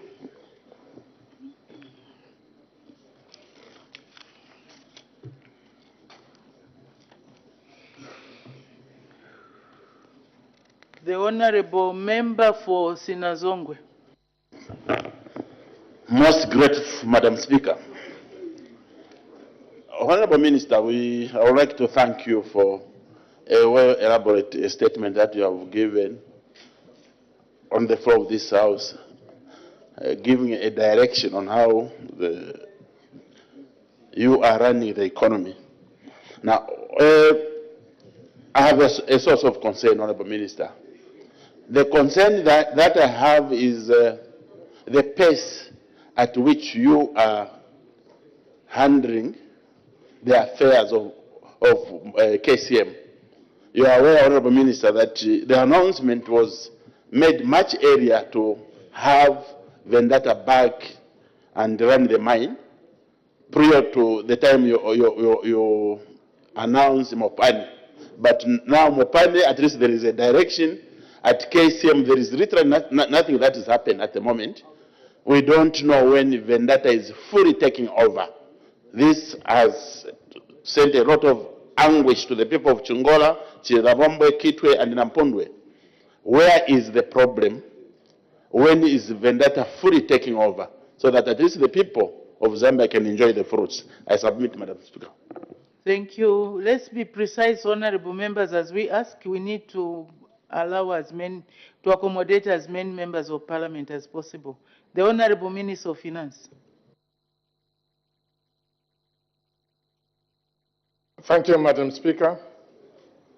As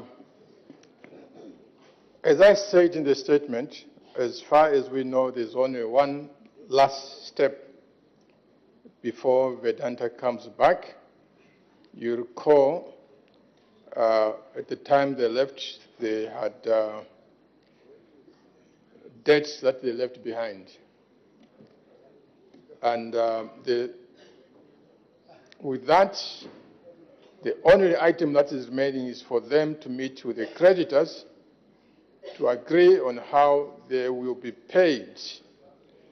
I think, Madam Speaker, where we are coming from, there were bigger and bigger, more complicated issues than where we are today.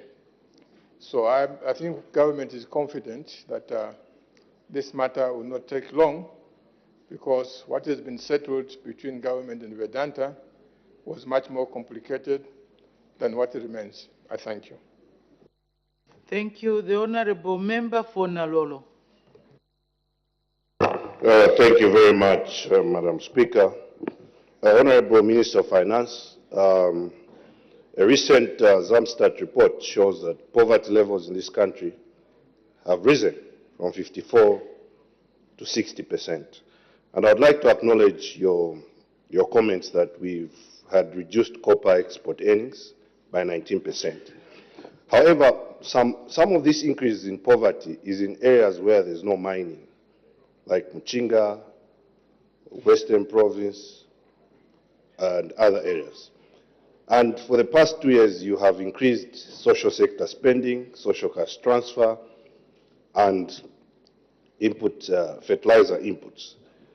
What could you attribute the continued increase in poverty despite these interventions, which also include the fact that you have borrowed over $1 billion already in the last 2 years? I submit, Madam Speaker. The Honorable Minister of Finance. I thank you, Madam Speaker, and I thank the Honorable for that question. In the statement, I made it very clear that mining remains one of the pillars of the economy, not just mining directly itself, but through the connections that it has with other sectors. If you go on the Copper Belt, for example, a lot of companies on the Copper Belt, they are related to mines.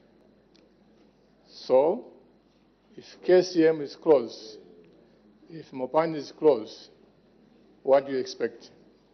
Poverty is to go up. But the good news is that these things have now been sorted out.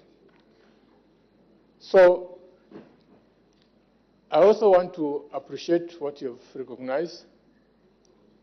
The interventions that have been done now to deal with poverty issues of the social cash transfer. Honorable Member, social cash transfer now is predictable. In the past, I don't know that year, how many months did people stay without social cash transfer? 6 to 9 months. After the money was stolen, and the donors got angry and they withdrew it, recipients were not able to access social cash transfer for several months. But now it's predictable every 2 months. Every 2 months, social cash transfer is given. But another aspect is this. We always say in this House, Madam Speaker, that education is the equalizer. But during that time, education was just for the few. Today, education is for everyone. That is fighting poverty. Madam Speaker, I thank you. Thank you very much. The Honorable Member for Lunte. Thank you so much, Madam Speaker. Honorable Minister, I would like to appreciate your statement. In your statement, you indicate new developments where you say now government is spending money according to how the money has been appropriated. Honorable Minister, government formalizes expenditure of money which is not in the appropriation through supplementary budgets. In 2022, you brought a supplementary budget of 22 billion. In 2023, you brought a supplementary of 11 billion. If your expenditure as UPND government is consistent with appropriation, what necessitated the formalization of that expenditure outside of appropriation by those two examples I've offered? Thank you, Madam Speaker. The Honorable Minister of Finance. Yes, Madam Speaker, and I thank the Honourable. Madam Speaker, when you look at the key expenditures in government through the budgets that we presented here, when we have said we are going to hire 30,000 teachers, a number of colleagues outside said these people are just, they laughed us to scorn. That did not happen. Yeah. But the money was released in full. And teachers, as we speak right now, they've been hired. Health staff, hired. Now, the issue is, why do we have supplementaries? Why did we have supplementaries? Yes, we had supplementaries because in certain cases, new revenues came in, and that revenue had to be formalized through supplementary expenditures. Certain times, there were shifts in expenditures within the ministry, where the ministry decides that this thing that we used to think was a priority is no longer a priority, we'll move money to something else. Surely, that is allowed. But then, when you look at the variation from what was appropriated to any variations, we are talking about 4%. And by international standards, any budget that's within 10–15% is credible. So at 4%, we are extremely credible. Madam Speaker, I thank you. Thank you. I've added 10 minutes. The Honourable Member for Luena. Thank you very much, Madam Speaker. Honourable Minister of Finance, the gross domestic product, GDP, of the country shrunk from 29 billion to 19 billion, and at the same time, the debt to GDP ratio shot up from 16% to 140% of GDP, and that's in the period between 2011 and 2020. Honourable Minister, from such a tragic position that the New Dawn government took over and managed to turn around the situation, would you be in a position to clarify once and for all this misinformation that keeps on popping up from time to time about tax concessions that have been given to the mines? Is it true that there are any tax concessions that have been given to the mines and therefore reducing the receivables in terms of tax benefits from the boom that you just highlighted in your statement that we expect as a result of huge investments in the mining sector? Thank you. The Honourable Minister of Finance. Thank you, Madam Speaker, and thank you, Honourable Anakoka. Madam Speaker, there are no tax incentives given to the mining sector. What happened is this. Madam Speaker, when Zambia found itself into this huge debt problem, when the previous government realized that the debt was no longer sustainable, of course they got into a panic mode They had to find the money because teachers needed to be recruited, schools needed to be mended or to be built. So they got into a panic mode. What panic mode? They raised the taxes well beyond what other countries tax. That's what they did. Yeah. They raised the taxes well beyond what other countries did. In these taxes, you must compare yourself. How is Congo taxing? How is Canada taxing? How is Australia taxing? How is South Africa taxing? How is Ghana taxing? You compare what everybody else does, then you put yourself in the middle. Yeah. This is what we did. So if correcting tax rates from those imposed under panicky conditions, if you bring them down to normal levels, which other countries do, is incentives, then I would say that it is a misnomer, because all we did was to bring ourselves in line with what other countries are doing.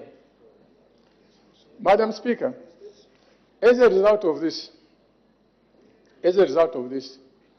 because we were out of line, our colleagues there who were there, they did not ask themselves the question, how come the mining sector in Zambia we are closing? Why is Mopane closing? Why is KCM closing? Why is Congo expanding? From less than 500,000 tons, Madam Speaker, we were shocked when we were in Dabo with my young brother there. Congo, they announced there, they now produce 2.8 million tons of copper. 2.8 million tons of copper, while we were closing the mines. So, colleagues, Madam Speaker, how can you reasonably expect to benefit more when the industry that is supposed to benefit more, you are busy closing it? How is that possible? So all what this government has done is to realign the taxes, and the results are there for everybody to see. Those that said they were going to leave, like FKM, they are no longer leaving, they are putting more money. Barrick that said they were going to leave, they are not leaving, they are putting more money. And the new discoveries are being made. So in the next, I really hope that the Minister of Mines will come here and give projections of what we are there this year, 2026, 2028, so that he can tell you, tell the nation how the mining sector is just going to ramp up like that. Something those colleagues were not aware of. Madam Speaker, we've done the right things. I thank you. The Honourable Member for Kantanshi. Thank you very much, Madam Speaker. Order, Honourable Member for Shawangan, please bear with me. We are running out of time. No, I am not taking any points of order from now on. I'm pressed for time. I have to go through the order of proceedings. So we know work of Parliament is timed. If I don't perform the role that I'm supposed to do, the work will lag behind. So, Honourable Member for Katanshi, please continue. Quite quickly ask your question. Most obliged, Madam Speaker. I think that the Minister of Finance has given us an outlook of how our economy will perform. But I believe that we are in big problems ahead of us due to this drought. Now, I wanted to make reference, for example, to the ramping up of production, which highly depends on the availability of electricity, or indeed even the small businesses that will be affected if load shedding takes place. So I noticed from the minister's statement that there was nothing that he mentioned in as far as mitigating measures that the government will put in place to make sure that the citizenry is well prepared in terms of the possibility of hunger, in terms of the jobs that might be lost because of non-availability of power, so that the Zambians are not left speculating and accusing UPND of being incompetent. So when can we have a statement from you, Honorable Minister, which will clearly explain what immediate measures government is putting in place to respond to this possible problem that we will have, considering the current compelling environment with reference to this drought? Definitely we will have hunger, definitely we will see skyrocketing prices, definitely we will see jobs lost, definitely we will see production in the copper, in the mining sector reduce because of non-availability of power.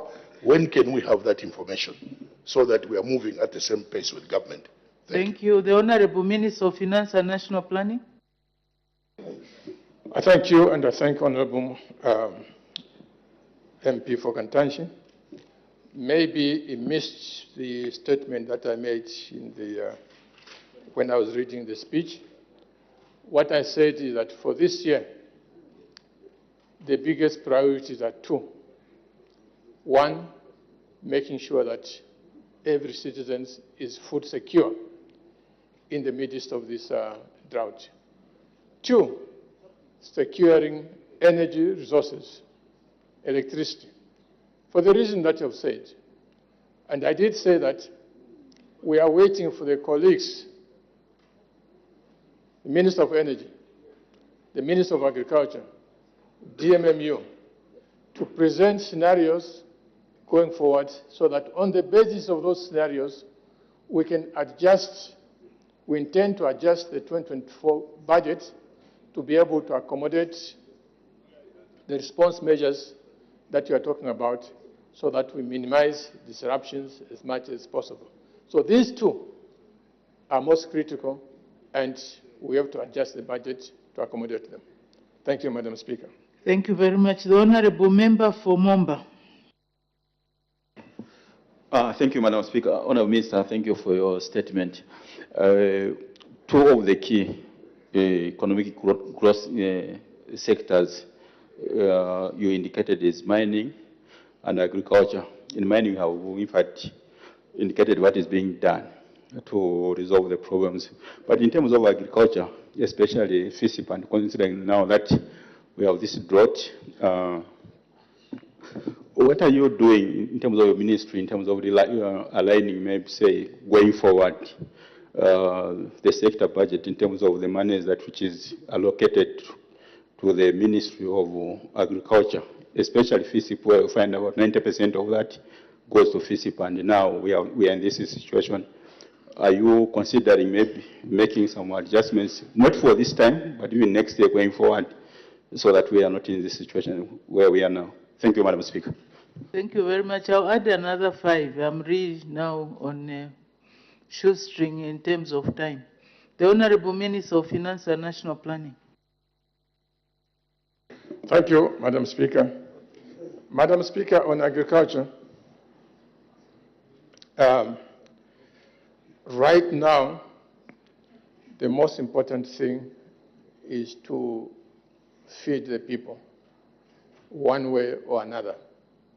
Because, Madam Speaker, as we speak right now, contrary or compared to other seasons, whereby now people would be having some green maize to eat, in many places of the country, there's absolutely nothing. In other words, hunger has already set in. Hunger has already set in. So the top priority is to address the hunger that is already there and provide relief to the people. So that is priority number one. Of course, going forward, there are also things that we need to do. I think the President has made it very clear that even as we feed the people, this year we have to start on an ambitious agricultural irrigation program.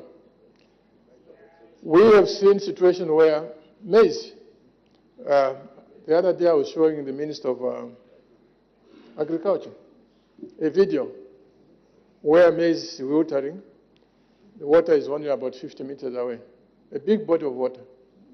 So obviously, if we can empower people with facilities for irrigation, nothing expensive. All you need these days is maybe a solar pump, hose pipe, where you have no water, in addition to the solar pump and the hose pipe, a borehole. That is all. That can secure a family for food security. So feeding the people and starting on an aggressive program for irrigation. Thank you. The Honorable Member for Nakonde. Madam Speaker, thank you very much. Honorable Minister, the Bank of Zambia offloaded 50.3 million to revive kwacha from the pressure on dollar demand.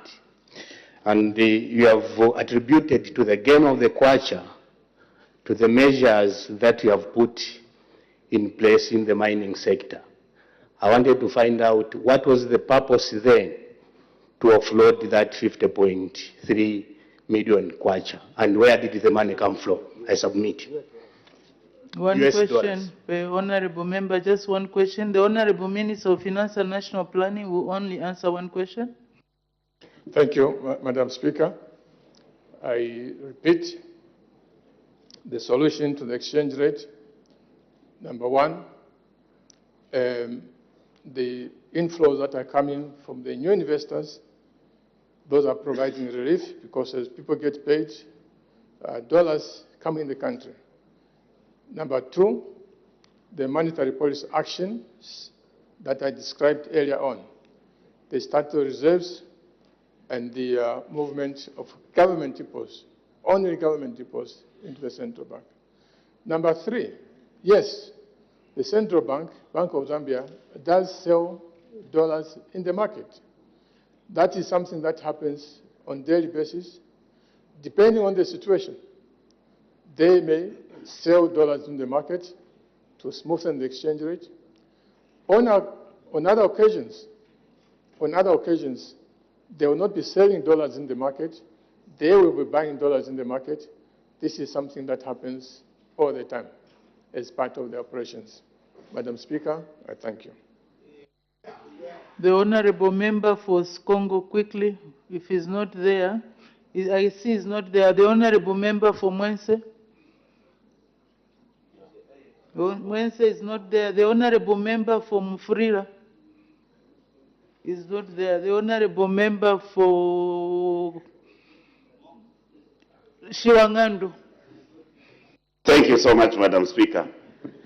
Madam Speaker, in one of his responses, the Honorable Minister of Finance was alluding to making insinuations, allegations that there was panic in the previous government when they instituted tax measures to ensure that the Zambians got a good deal from the mining houses. The Honorable Minister, in between 2008 and 2011, being minister then, did away with windfall tax, which was left by the previous minister, Honorable Magade. And that saw the negative impact on the revenue that was being collected from the mining sector. I don't know what panic mode was in the MMD then, when that windfall tax was done away with. Honorable Member, just ask your question. Don't worry about MMD and all those things. We don't have much time. You can discuss those issues when you go outside. You can have some tea with the minister. Madam Speaker, these are matters that are being debated on the floor. Honorable Minister, what guarantee do we have now that you have made mineral royalty tax deductible and the Bank of Zambia are under pressure, have been under pressure in order to stabilize and to the kwacha, and just a day ago, your chairperson, the board chairperson for Zambia Revenue Authority, was advising African countries to wake up and ensure that they get revenue from their natural capital in the mineral sector, which should help in reviving the economies of the African countries. What guarantee do we have, sir, that these investors who have cheated before are now going to give you the revenue that you require from the mining sector? Because some of them did not actually live willfully, but they were chucked out because of being sincere with the way they were conducting business in the mining sector. I would like to get the assurance from the Honourable Minister, Madam Speaker. Thank you. The Honourable Minister of Finance and National Planning. Thank you, Madam Speaker. Let me start by the windfall tax of 2008 that the Minister spoke about, the Honourable Kampiongo. Madam Speaker, coming to 2011, the PF is an opposition party in this House. They used to say, when we come into office, we are going to reimpose the windfall tax. Day after day, they said they were going to reimpose the windfall tax. When they came into office, for the 10 years that we're here, did they impose the windfall tax? They didn't. In fact, one of them, when they suggested to the then minister then, can you impose the windfall tax? His answer, here. He says, those who are agitating for the windfall tax are lunatics, quoting him. That's what he said.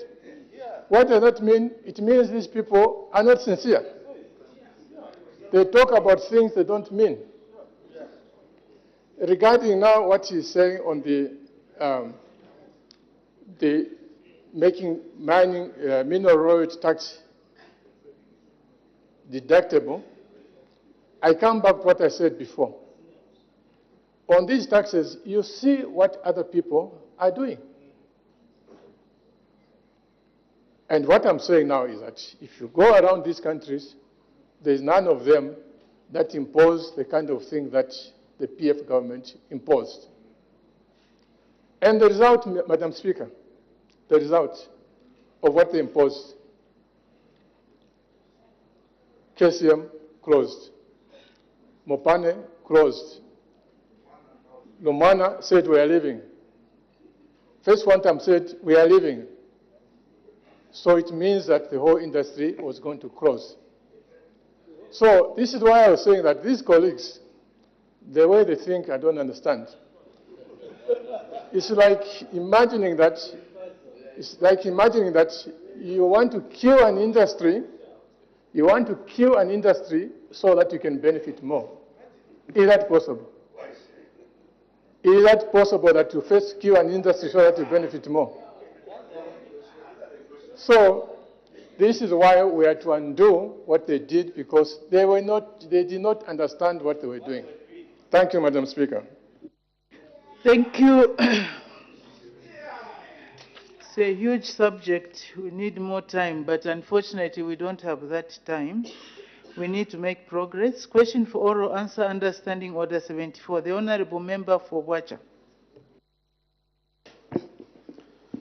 Thank you very much, Madam Speaker.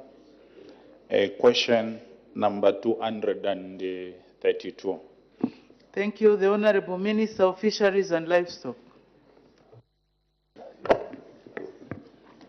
Thank you very much, Madam Speaker. The Honourable Member for Wacha is asking the Ministry a question in two parts. What the total number of cattle in the following wards in Wacha parliamentary constituency was as at July 2023? Kangomba, Munga, Munyama, Chinyanja.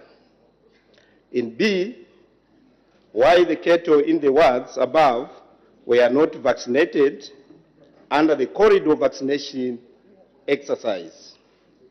Our response, Madam Speaker, is as follows. In A, based on the 2023 administrative data, the House may wish to note that the estimated number of cattle in the following wards in Wacha parliamentary constituency as at July 23 was as follows. Kangomba, 2,409. Munga, 9,344. Munyama, 6,343. Chinyanja, 2,378. In Part B, Madam Speaker, the Honorable Member may wish to note that the pathogen responsible for East Coast fever has different strains, and the available vaccines currently do not provide immunity across strains. Therefore, the House may wish to note that, as guided principle, the control strategy requires that our experts conduct sero survey to characterize the strain prevalent in the named wards. Only after that is done can we then move in to vaccinate. Currently, we have 2 known strains, which are Chitongo, largely in Southern Province, and Katete in Eastern Province. Work is ongoing to characterize the strain, and until that is concluded by our scientists, we cannot vaccinate. As I respond to this question, Madam Speaker, our able scientists at Central Veterinary Research Institute are working to establish the strain, as samples were already collected in those different wards. Madam Speaker, I thank you. Thank you. Supplementary questions, the Honorable Member for Wacha. Thank you very much, Madam Speaker. Minister, thank you very much for the responses provided. I think a quick question. When is the survey likely to be conducted, Honorable Minister? You have not been clear on that one. Thank you, Madam Speaker. Thank you. The Honorable Minister of Fisheries and Livestock. Thank you, Madam Speaker, and thank you, Honorable Member. Probably the Honorable Member did not hear me very well. The sero survey was already taken, and all the samples are at our CVRI, and the process is ongoing, and we are about to conclude. And the assurance is that by the end of the second quarter, we'll be able to establish what kind of vaccine that can be used in Wacha constituency. I thank you. Thank you. The Honorable Member for Wacha. Thank you very much, Madam Speaker, for again giving me an opportunity to pose a follow-up question. Honorable Minister, it's a very simple question. In the interim, I think you have seen the numbers for the cattle in the said wards, Chinyanja, Kangomba, Munyama, and the other ward. The population, the number is very, very big. So in the interim, as we wait for the government's interventions, what should the farmers do? Because animals are dying, Madam Speaker, in these 4 communities. I submit, Madam Speaker. Thank you. The Honorable Minister of Fisheries and Livestock. Thank you very much, Madam Speaker, and thank you very much, Honorable Member. Indeed, in the meantime, when the process is still ongoing, what we are doing with our dearest farmers in Wacha constituency is to sensitize them and encourage them to keep on dipping their animals, because that's the only way we can prevent East Coast fever, by dipping our animals regularly. And in fact, Madam Speaker, the Honorable Member may wish to note that we have even given the calendar on how they are supposed to dip their animals. And that is the one way we can prevent this disease. I thank you, Madam Speaker. Thank you. The Honorable Member for Masaiti. Thank you very much, Madam Speaker. Honorable Minister, farmers in these wards are saying that your ministry is not providing the Rotatic, you know the Rotatic, the RV5, which is given in 3 doses at 2 months, 4 months, and 6 months, or in 2 doses at 2 months or 4 months. Why is it that your ministry is not providing these services? Thank you, Madam Speaker. The Honorable Minister of Fisheries and Livestock. Thank you very much, Madam Speaker, and thank you very much, Honorable Minister. Indeed, there have been some gray areas towards immunization of our cows. Is he the Honorable Minister now? Yes. Sorry, Madam Speaker, the former. Thank you very much. What we are doing now is to make sure that those gray areas have been identified as one of our top agenda to make sure that disease management is at its best. I thank you, Madam Speaker. Thank you very much. The next question, Honorable Member for Kalabo Central. Thank you, Madam Speaker. Question number 223. The Honorable Minister of Youth, Sports and Arts.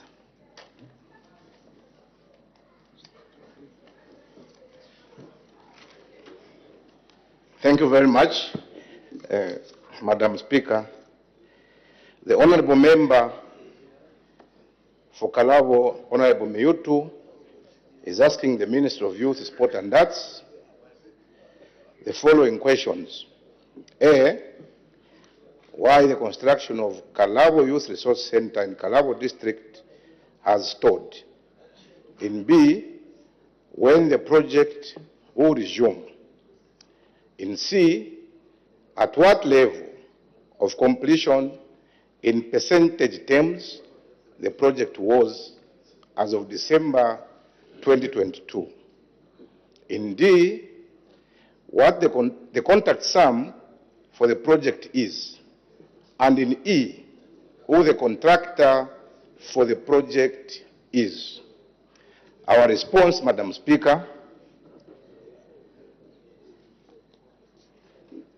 the construction of Kalabo in A, the construction of Kalabo Youth Resource Center located in Kalabo District has indeed stalled due to the fundamental breach of contract by the contractor following the provincial engineer's disapproval of the structure works.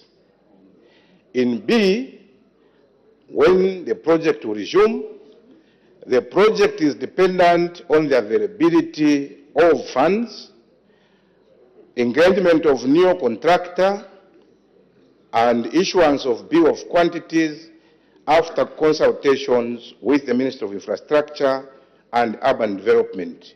And to this effect, Madam Speaker, the Ministry has engaged the Minister of Infrastructure and Urban Development to commence evaluation and assessment of the new scope of works that will facilitate development of the new bill of quantities for Kalabo Youth Resource Center.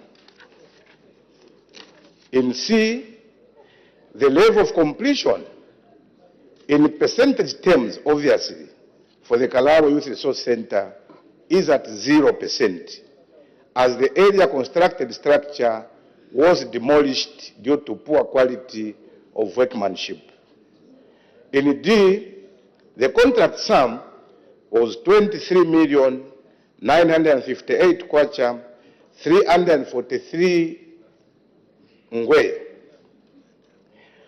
In E, Madam Speaker, the area member of Parliament may wish to note that the contractor for the project was Aumat Limited. Thank you, Madam Speaker. Thank you. Supplementary questions. The Honorable Member for Kalabo Central. Thank you, Madam Speaker.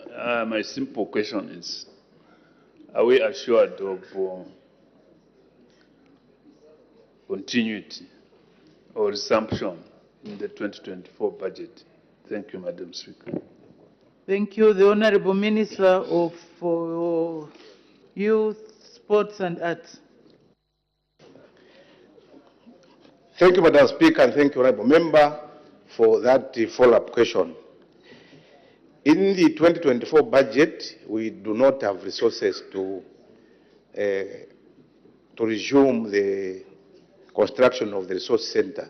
But I can assure you, Honorable Member, that come next year, we'll be able to consider resuming the works, because in our budget, we only have, under Youth Department for Infrastructure Development, we only have 10 million. So we thought we can finish resource centers in in Kafue and also in Luansha. So obviously next year we'll be able to consider so that we can construct your resource center. I submit, Madam Speaker. Thank you very much. It looks like the Honorable Member for Kalabo Central is happy with the answer. We move to the next question. The Honorable Member from Pika. Thank you, Madam Speaker. Question number 234. The Honorable Minister for Local Government and Rural Development.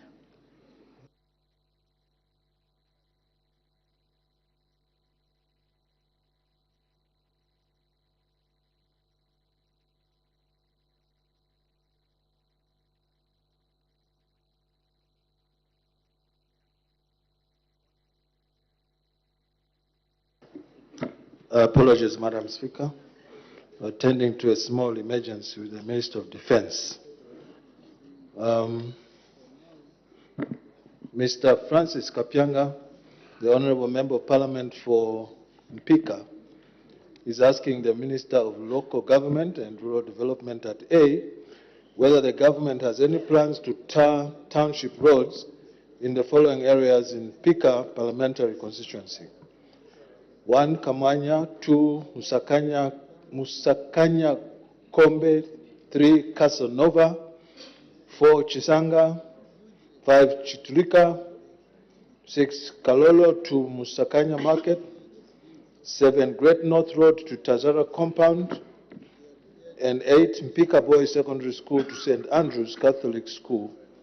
And if so, when these plans will be implemented. Madam Speaker, our response.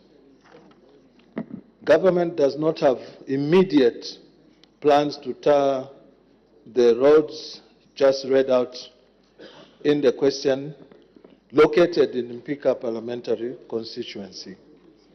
At B, these plans have not yet been put in place due to budgetary constraints in the road sector, Madam Speaker. I thank you. Thank you very much. Supplementary questions. The Honorable Member for Mpika, do you have any? Thank you so much, Madam Speaker. Honorable Minister, the township roads in Mpika, more especially at the town center, are very in a dilapidated state. We would appreciate, Honorable Minister, if anything could be done just to ensure that the place becomes more tolerable. Because most of these roads, Madam Speaker, are impassable. And Madam Speaker, the question that I have for the Honorable Minister is, why wouldn't you consider this for a supplementary budget, which we know might be coming very soon? Thank you, Madam Speaker. The Honorable Minister of Local Government and Rural Development. Thank you very much, Madam Speaker, and thank you, Honorable Member of Parliament. Madam Speaker, if you recall, yesterday, I actually gave accolades or compliments to the Honorable Member of Parliament from Mpika in his absence on the utilization of the Constituent Development Fund. We in the ministry have a 5-year road sector plan for both gravel and bituminous standard roads. At this point, I can confirm that in this budget, we have included provincial capitals, and in the case of Mpika, which is situated in Muchinga province, it is Chinsali that we took for bituminous standard roads, just like we took Choma, we took Solwezi, to give us an example. Rome was not built in a day, Madam Speaker. The reason that we continue to give of financial constraints shall remain on our lips until such a time that we free up the fiscal space that has been thinned or narrowed by the debt burden that we all know about. In the meantime, for these roads to be more tolerable, I encourage you, Honorable Member of Parliament, to use the yellow machines If you haven't bought any in Mpika, I encourage you to buy some so that the residents of the area you represent can enjoy reasonable motorability and maneuverability in your constituency. We have only been in office for 3 years. Zambia is plus 55 years old today. And there has been successive governments that have come and they have gone. So we really sympathize with the people of Mpika, but let's make the best out of this bad situation. Thank you very much. The Honorable Member from Mpika, any other question?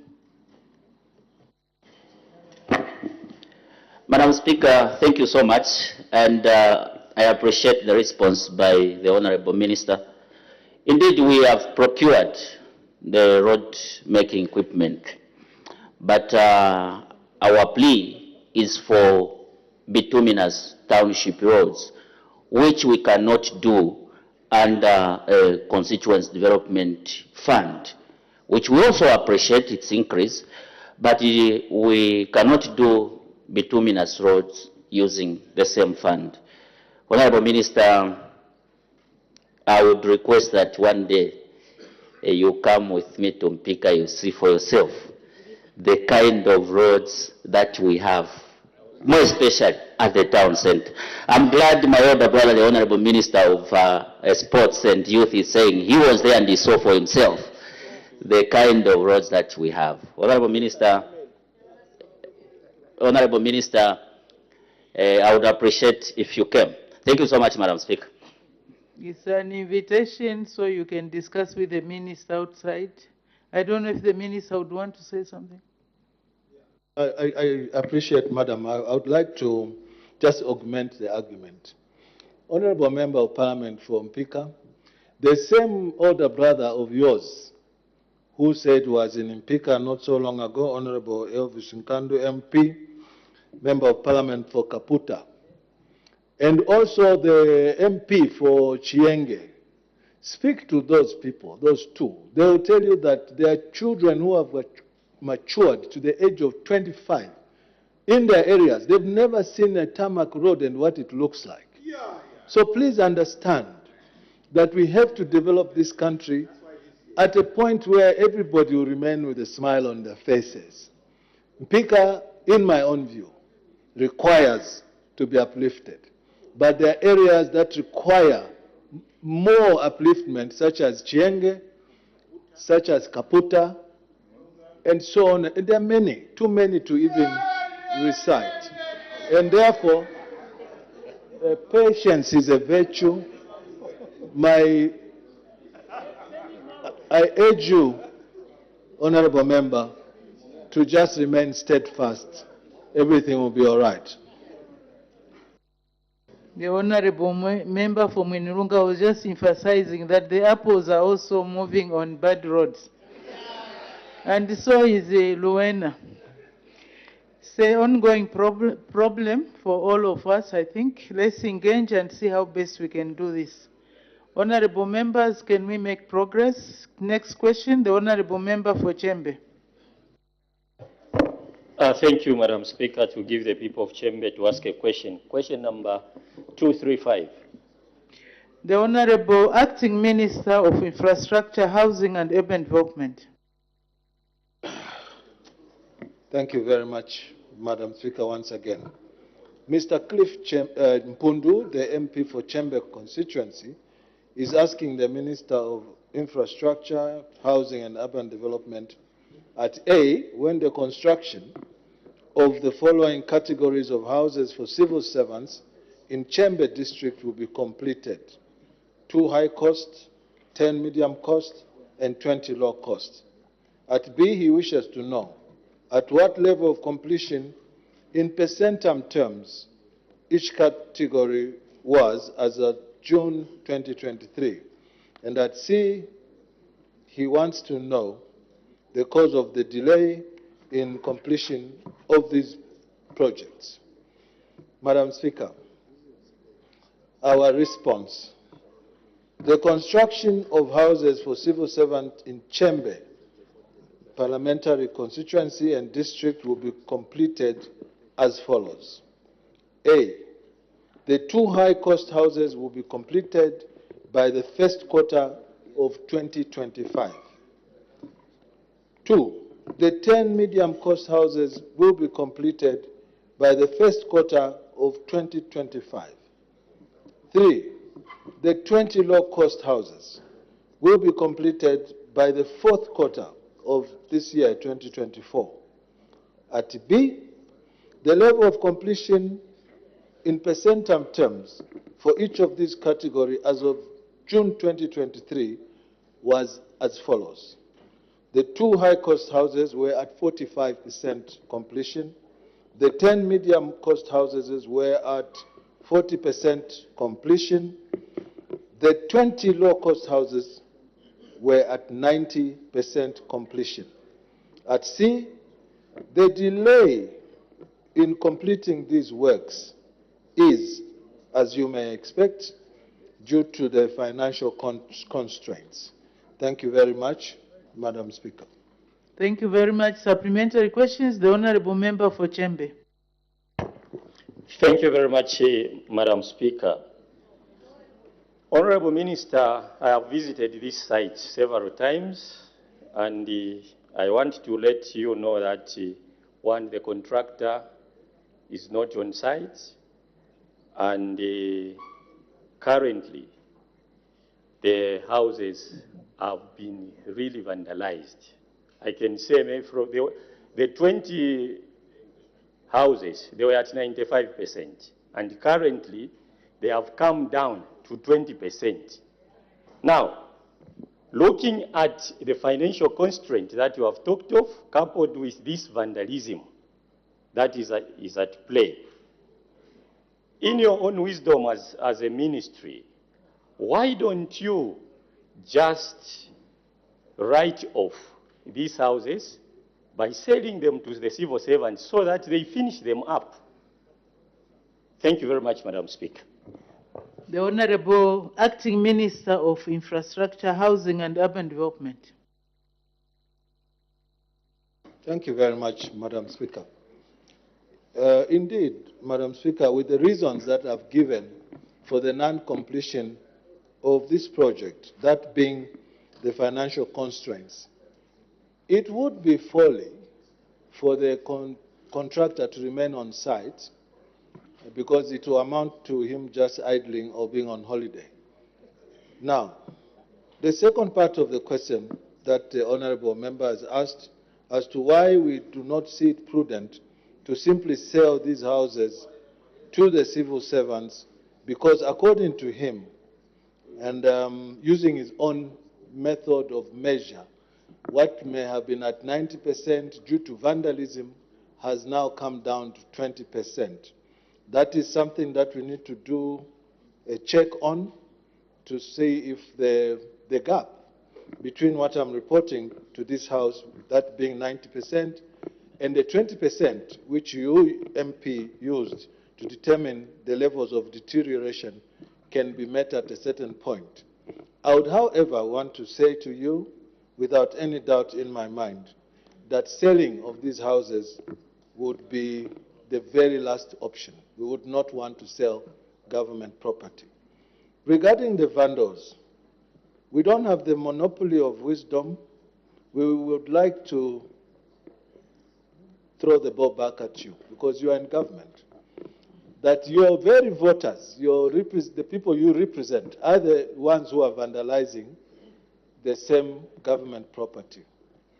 It would be nice if you could maybe alert the law enforcers, the police, and also the department responsible for this infrastructure to add some security measures so that no further vandalization occurs to this particular investment. Thank you very much. Honorable Member for Chembe, do you have another question? It's fine, yeah. Honorable Member for Isoka. Thank you, Madam Speaker. Madam Speaker, the question has been taken by Honorable Minister. I wanted to ask about vandalism, so he has already given solutions to the question. Thank you. Thank you. Thank you very much. We make progress. The next question, the Honorable Member for Gwembe. Thank you, Madam Speaker. Question 236.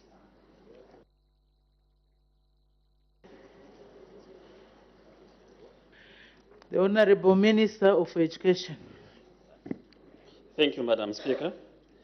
Mr. Simuzengidi, Member of Parliament for Gwembe, asks the Minister of Education, A, whether the government has any plans to transform the Curriculum Development Center into a quasi-government institution so as to improve its efficiency and effectiveness.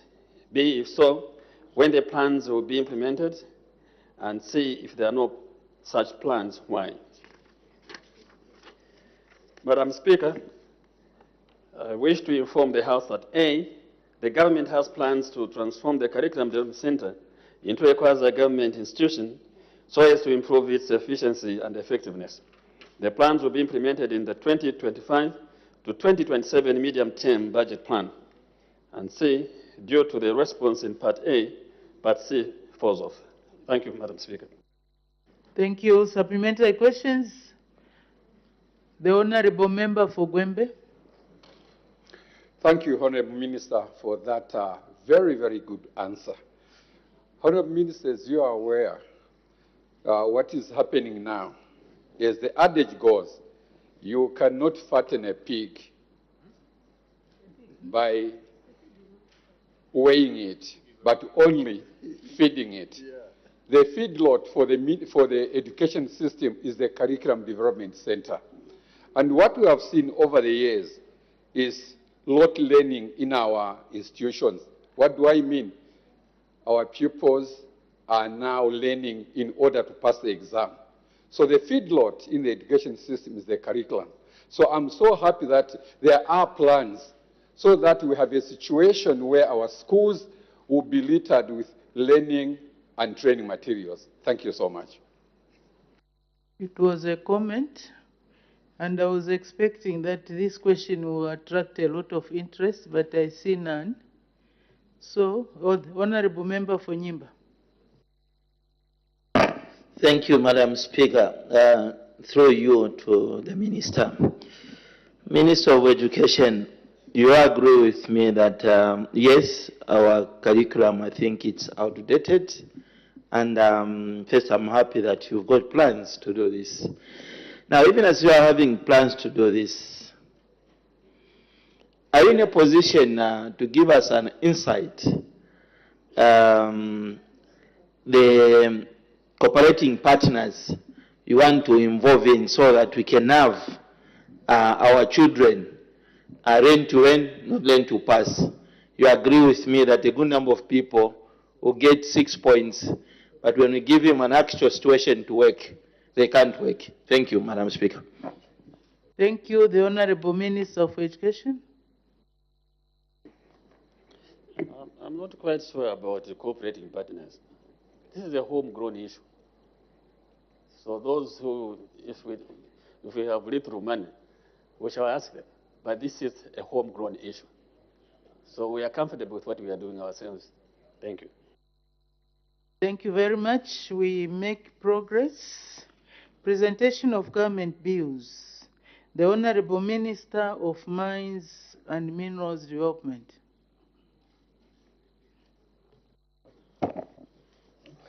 Thank you very much, Madam Speaker. Madam Speaker, I beg to present a bill entitled the Minerals Commission Bill, NAB 1 of 2024. Let the bill be read the first time.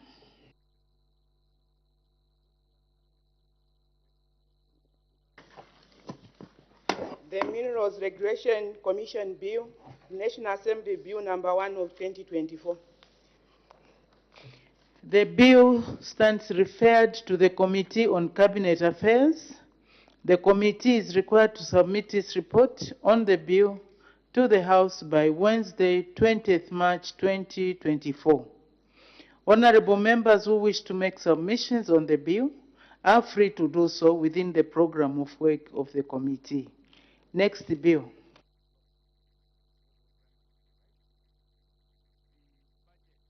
The Honorable Minister of Fisheries and Livestock. Thank you, Madam Speaker.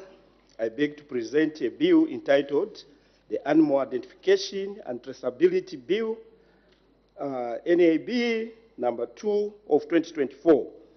Madam Speaker, the objective of the bill are to establish Animal Identification and Traceability Unit and provide for its function.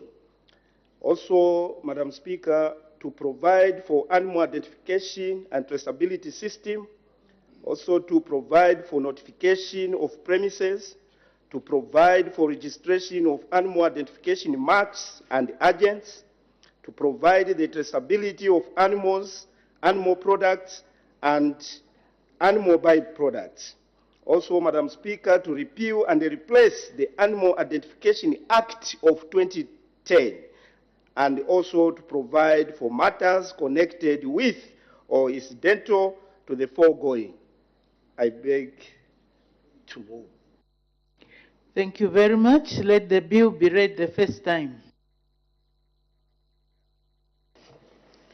The Animal Identification and Traceability Bill, National Assembly Bill number 2 of 2024. The bill stands referred to the Committee on Agriculture, Lands and Natural Resources. The committee is required to submit its report on the bill to the House by Wednesday, 20th March 2024. Honorable members who wish to make submissions on the bill are free to do so within the program of work of the committee. Next bill. The Honorable Minister of Commerce, Trade and Industry. Thank you, Madam Speaker. I beg to present a bill entitled the Investment, Trade and Business Development Amendment Bill number 3 of the year 2024. The objective of the bill is to amend the Investment, Trade and Business Development Act of the year 2022 so as to A. Delete the definition of a rural area, B. Extend the eligibility for incentives to investors who invest in an expansion project in a special economic zone, priority sector or rural area. C. Extend the eligibility for incentives to investors who invest in a new project or expansion project in a farm block. And D. Provide for matters connected with or incidental to the foregoing. Thank you. Let the bill be read the first time. The Investment, Trade and Business Development Amendment Bill, National Assembly Bill number 3 of 2024. The bill stands referred to the Committee on Cabinet Affairs. The committee is required to submit its report on the bill to the House by Wednesday, 20th March 2024. Honorable members who wish to make submissions on the bill are free to do so within the program of work of the committee. Her Honor, the Vice President, adjournment. Madam Speaker, I beg to move that the House do now adjourn.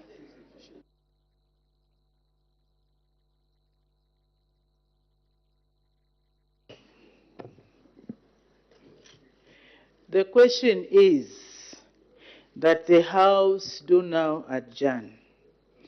Any debate? Any objection?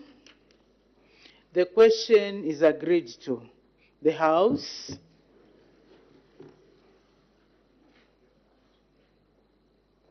is now adjourned.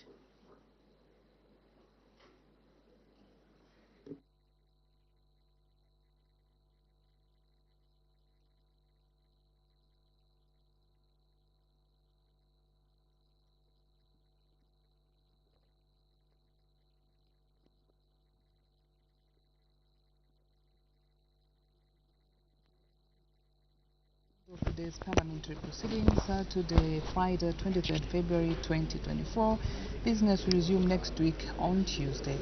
Time now to look at what has been transacted on the floor of the House, starting at 09.